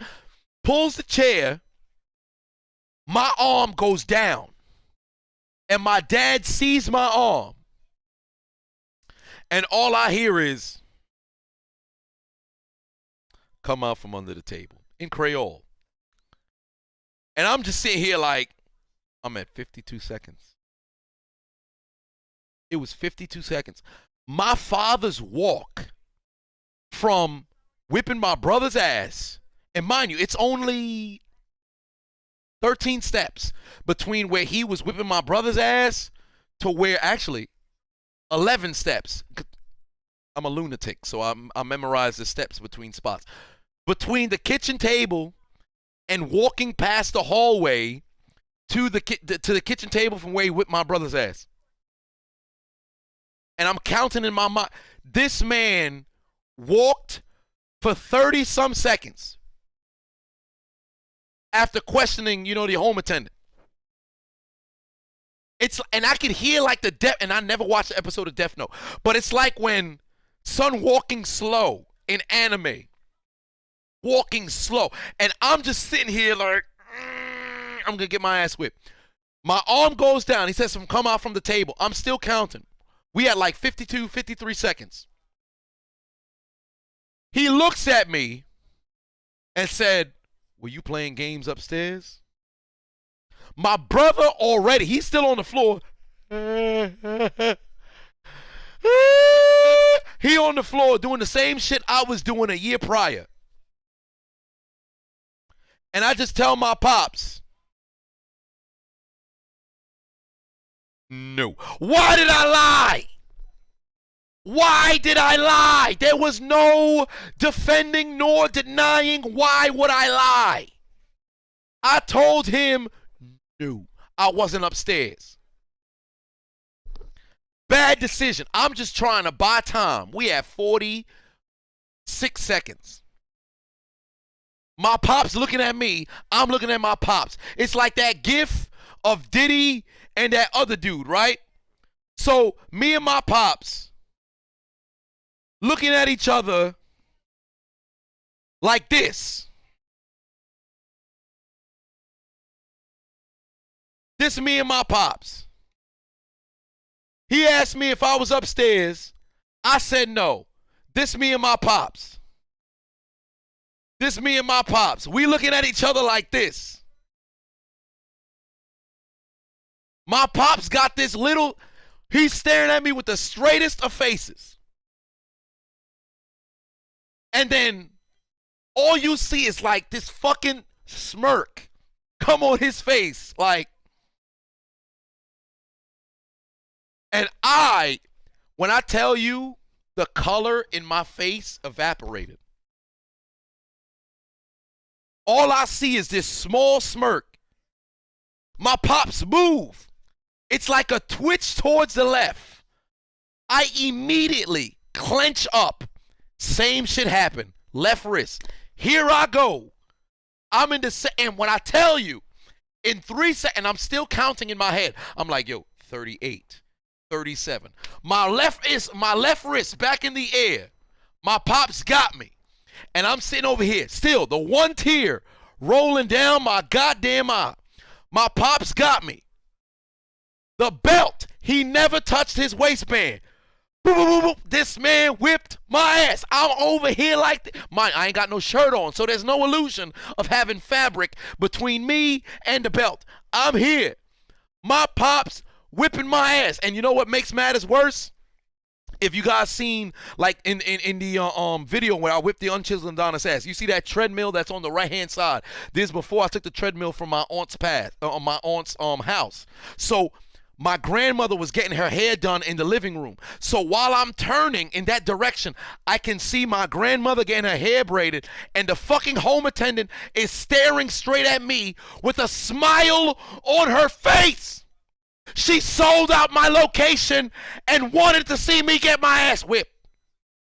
So I'm like this, and I made eye contact with the home attendant. I'm getting my ass whipped. My pops whipping my ass. This man turned into it was like Captain Fa. This man was hitting me with belts in spots I had no clue I could get hit. I felt a belt on my inner thigh. How? This man, it's like he took the belt and just threw that sumbitch, and wherever it hit me, it hit me. I got caught for 35 seconds. My father went back to work late. I told you guys before, 3:38 is when he had to leave work. He had to leave from the house to get back to work on time. Mind you, still had to find parking. My father left to go back to work at 2:43. He stayed for another 5 minutes just to ensure he whipped my ass. He kicked my brother's ass for 42 some seconds. Whipped my ass for a minute and a half. When I tell you, the whole time I'm making eye contact with the home attendant. I'm still turning. I'm looking at the home attendant. And it's like when Denzel was getting whooped. I'm just...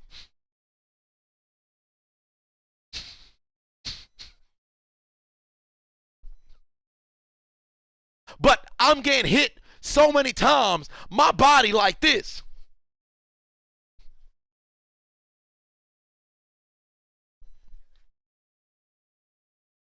I can't even breathe. My pops whipping my ass. By the time it was all over, I'm on the floor on my back. You would have thought I was looking like LaMelo Ball on a bench press. My chest suspended in the air. You would have thought I was possessed by a demon. My elbows on the ground, my chest in the air, my hands like this. You'd have thought I had carpal tunnel for 38 years. I'm on the ground like this.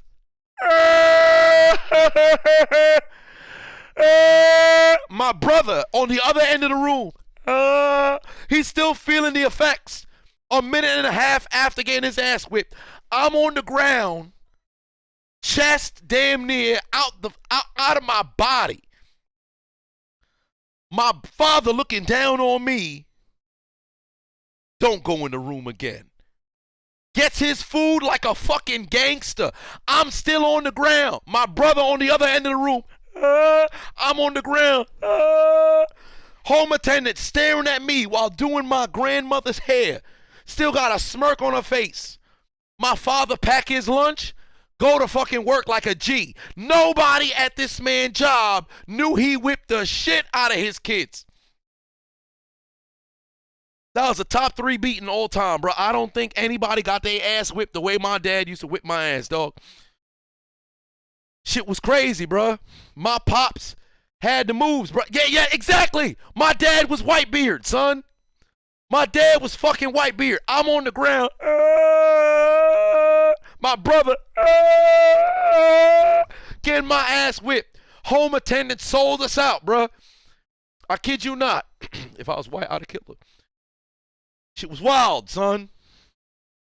Shit was wild. But you know what? Roger, you right. I'm good now. See how that works? Ass whipping works. Because let me tell you something right now. When my dad went back to work, I went in that room. He ain't turned off the GameCube. We beat Simpsons home run. We beat Simpsons hit and run that night. You know what I mean? It was all worth it.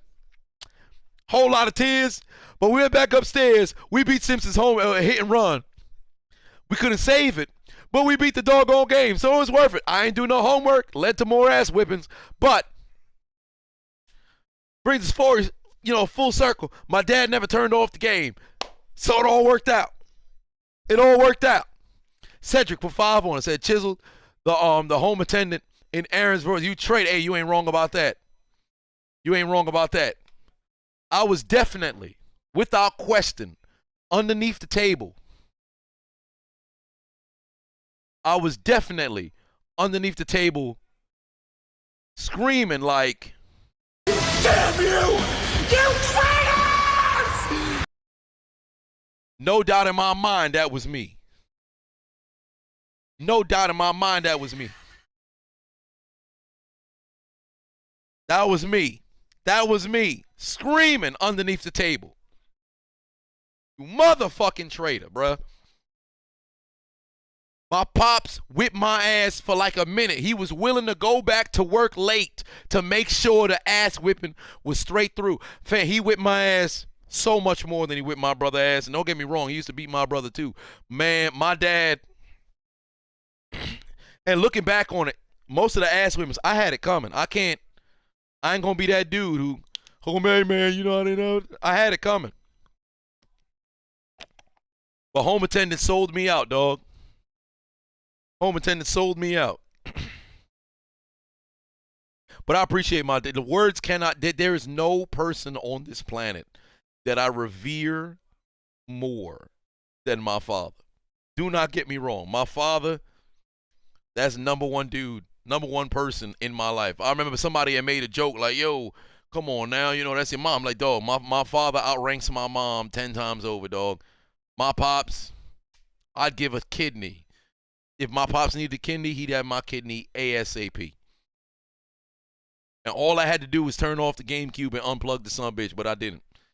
Pops whipped my ass, bro. I was one of them kids who, and you know what's funny? Because I was extremely calculated as a kid when I used to do mischiefs. My dad would always get me on a technicality. I was the motherfucker. Like, you remember when you used to watch Scooby-Doo? And at the end, he's like, I would have got away with it if it weren't for you meddling kids. And it was one thing that the villain had did wrong that set them astray. What I would do was I would improve.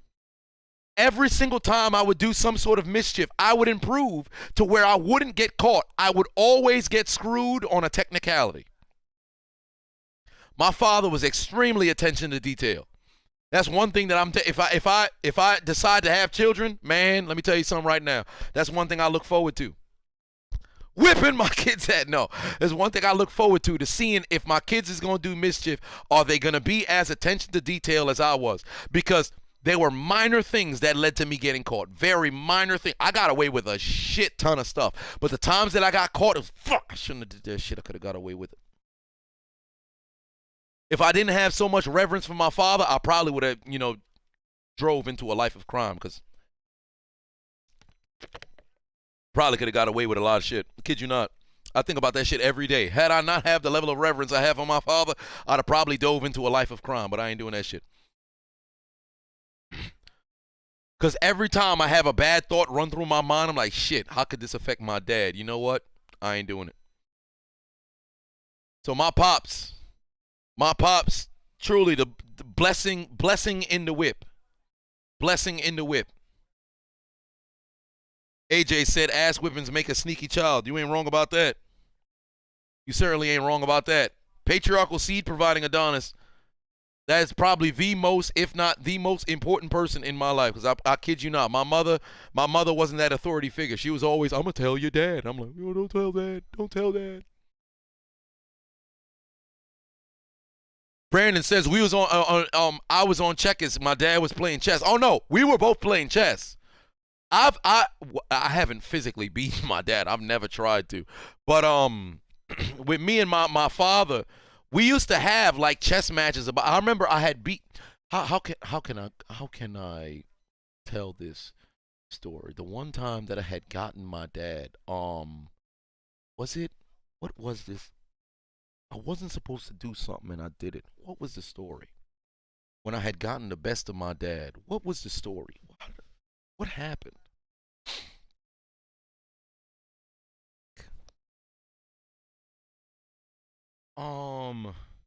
Damn, I wish the unchiseled Adonis was here.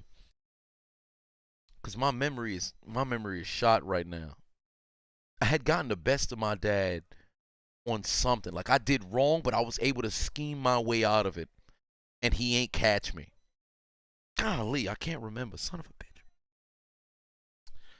Marco put 2 on, said home attendant was top 3 heel of all time. You ain't wrong about that. I used to love her too. She was a phenomenal person, but she sold me out that day. I'm like, you motherfucker, you. Damn. I had beaten my dad out on some. Like he thought he had me, but then I got the best of him. I can't remember what it was. Son of a bitch. I'm pulling a blank. I'm gonna remember when I get off the screen. When I get off the stream too. That's what's crazy about it. God, dog. I can't remember. Jeffrey put 2 on, said back in the days, my ass whippings was like playing double dutch. Ain't that the truth? Ain't that the truth? Trick said, I'm glad you started your YouTube. I've been watching for a long time. Glad to see you growing. I appreciate that. Bernard said, my dad played chess with me. I got a lecture, then got my ass whipped till this day. I hate chess. Well, damn, there it is. You know, my dad was a dominoes player. Still is, apparently, but I got what I want to do, because he's going to retire this year. What I want to do is, you know, take my dad to a bunch of different shit, because I know my parents are closer to the end than they are, you know, to the beginning.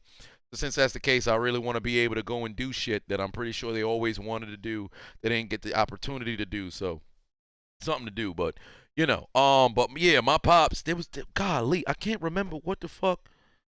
How'd I beat this man? I beat this man so many times at his own game, and I can't remember. Son of a bitch, man. I'm gonna have to hit up the Unchiseled Adonis when I can, and I'm gonna remember. Stack said, can I clip this story? I might as well. I probably should. I'm gonna clip the doggone story. But yeah. But yeah, those are 3 times my pops. Top 3 times my pops whipped my ass. There was a lot of different ass whippings, but those are by far the 3. When he caught me in the driveway, when he got me in the science room in school, and when he caught me inside the house when I was trying to hide underneath the table. I remember all them shits vividly. Vividly. My family Jamaican. No, my parents are Haitian. My parents are Haitian. Legendary ass whippings, bro. I wish they was on camera. I wish it was on camera. I wish it was on camera. But it's about time we head the fuck up out, because it seems the Pro Bowl has reached its climax, or I should say it's reached its ending. The climax had already happened. AFC wins 41-35.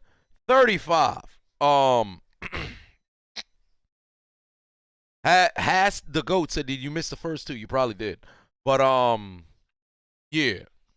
My pops got me through 3 times. Those are the top 3. I remember he had caught me in church after we had because we used to have wrestling matches. The unknown Adonis.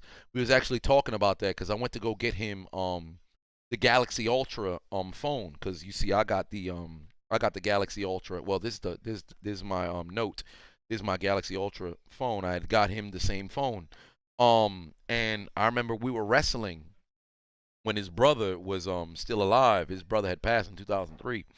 But we were wrestling after church in suits, of course, and this was 2000. No, I think it was 2000.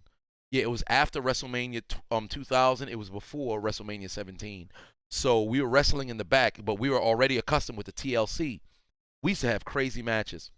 We were fighting in the back, and it was the 3 of us. Because the Unchiseled Adonis was still, I don't think he was with us in this particular match. It was a 3-on-3, so it's myself, the unknown Adonis, and the deceased Adonis. We'll throw out that for Dan. But it was the 3 of us versus 3 other people from the church, and we all fighting in suits. We having a wrestling match in the back, right? And at the time, we didn't know wrestling was a work. So we were just, you know, trying to get the best of. So literally, when you would suplex your opponent, you literally would do that shit because your opponent wasn't trying to help you. So we're hitting each other with chairs. There was a ladder that was there, but we didn't notice the ladder. There was one fucking table.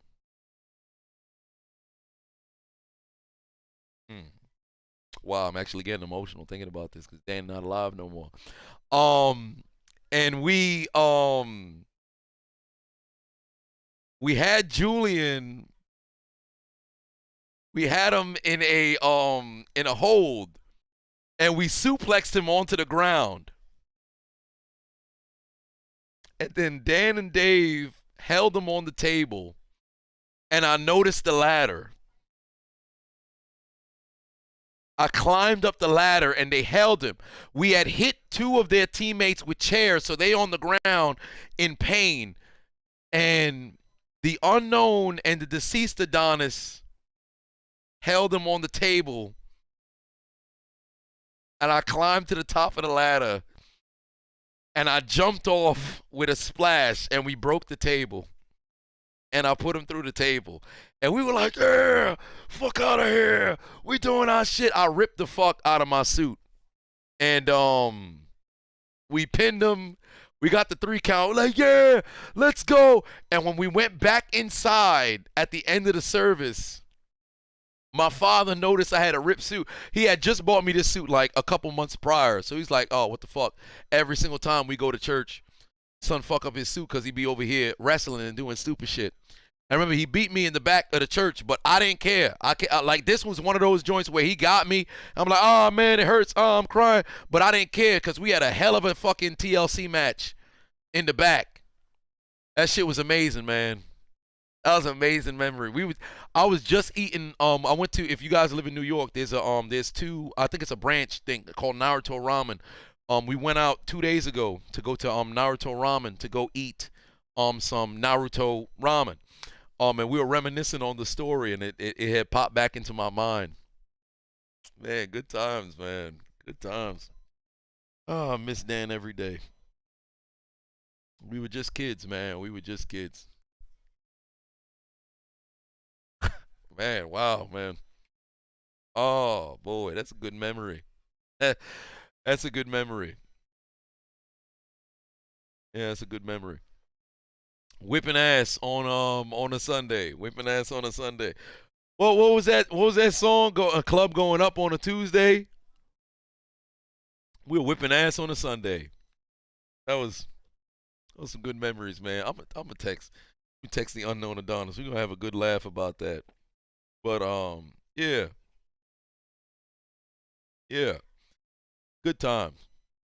Good times. UFO put 5 on it. Say, hey, my dad was like that till he went to get milk and then he come back till I was in the 6th grade and back now. Well, damn. That's interesting. Pops was whipping your ass and went to go get some milk, disappeared, and then decided to come back. Well, there it is. There it is. Retro said, I'm brave as fuck. You can never go through a tape. During that time, man, we were fearless, man. We were fearless. Jumped off of the damn table. No, jumped off of the ladder. And I climbed to the top of the ladder and just jumped because we were like WWF, because this was before WWE days. This was the year 2000. This was the summer of 2000. Man, it was crazy shit, man. We were doing wild shit, man. And Dan, if somebody had asked, how Dan passed, he had an asthma attack in 2003, August of 2003. And man, I had just seen him on the what day was it? What day was it? This was August 8th? August 9th. 2003. So I think he passed on a Tuesday? No, he passed on a Saturday. And I had seen him the Sunday before. And I remember, man, it was after church. We had a great conversation. We were just hanging. It was like, yeah, man, see you later. And I remember when I first saw you remember when they had a meme that said, the last time that you never know when it's the last time you're gonna dap up your friends. I remember when I saw that shit in like after high school, that shit had me like, you felt the pain, cause man, and that's why I have a very soft spot for the unknown Adonis, because the unknown Adonis, he was the one who was in the hospital for 10 weeks and he was dealing with like the dialysis. He actually got out the middle of January. That's why the last 3 months was extremely tough for me, because the unknown Adonis, it was a possibility that he could mess around and pass, and he's one of the biggest reasons why I do this shit. So I don't know how to react to that shit. But I remember that summer, a very tough summer. But that was my guy. That That was my guy. We used to raise hell, man.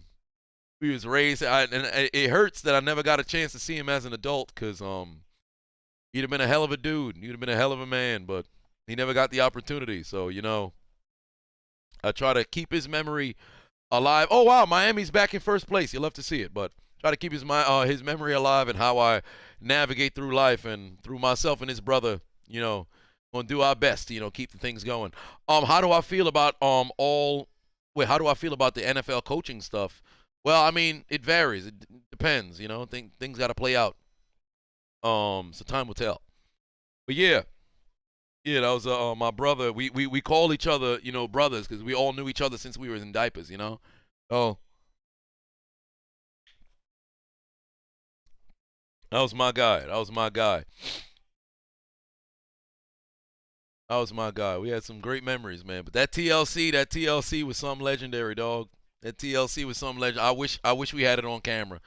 I really wish we had it on camera, because that would have been something great to look back on VHS or something. Was it a Saturday? Oh no, I think it was it might have been let me see here. Was it Saturday or Friday? August 9th. Yeah, it was 2003. It was Saturday. Yeah. Charles said if I ever got whipped by my teacher, no, I haven't. Oh wow, Dallas and Atlanta tied at 2 apiece. But yeah.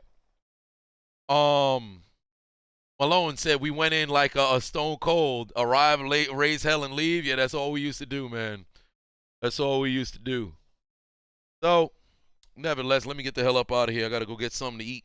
Eat some I don't know if should I make some lamb? I don't know. I'll figure out what I'm gonna make, but Pro Bowl commentary. Probably I don't know about tonight, but most likely tomorrow. So look out for the Pro Bowl commentary tomorrow. I'm gonna make that happen. Kamarka said, Hold My Nugget Studios provides a hood classic. Well, there it is. Let me see. Did I have any other donations that I messed around and missed? No. That Hello Fresh to cook on. Probably cook some during the week. But yeah, gonna make some Hello Fresh during the week. But yeah, I appreciate you guys tuning into the stream. David said one last shot. Why not? We're gonna take one last shot. I'll probably take a shot to the memory of the Dan Adonis, the deceased Adonis, my brother Dan. Gonna take a shot for him and his memory. Shit, next year is gonna be 20 years. Wow. I actually went to his gravesite for the first time 2 years ago in 2020. Never could bring myself to go. Myself and the unknown Adonis. It was the first time we went there in 17 years. And when we finally went there, man, that was something. Cause I remember the day of his funeral, and that shit was, cause in the Caribbean, family, there's always that one person that try to jump into the casket. That shit was crazy, man. That was a wild funeral. It was very hard to process. You're 9 years old, like, hey man, one of my best friends not here no more. What do we do? It's very weird. It's like a very empty kind of feeling. But from me to you, Dan, miss you, brother.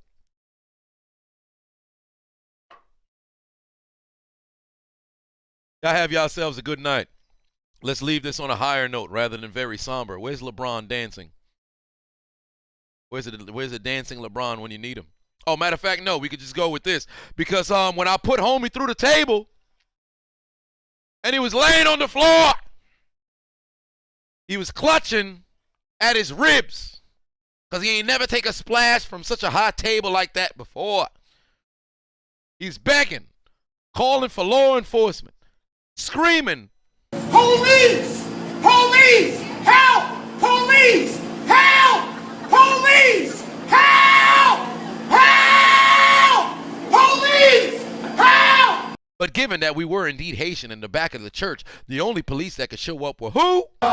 Where we come from. Where we come from. We are the police. We are the police. The police of Haiti. The police of Haiti. Nice Haiti. Nice Haiti.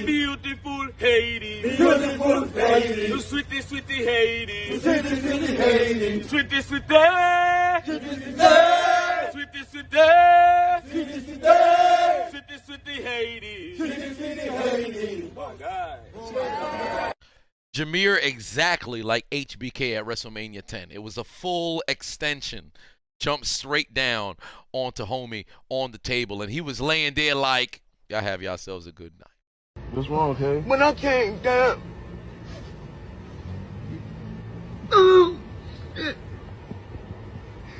I'm trying to make you understand.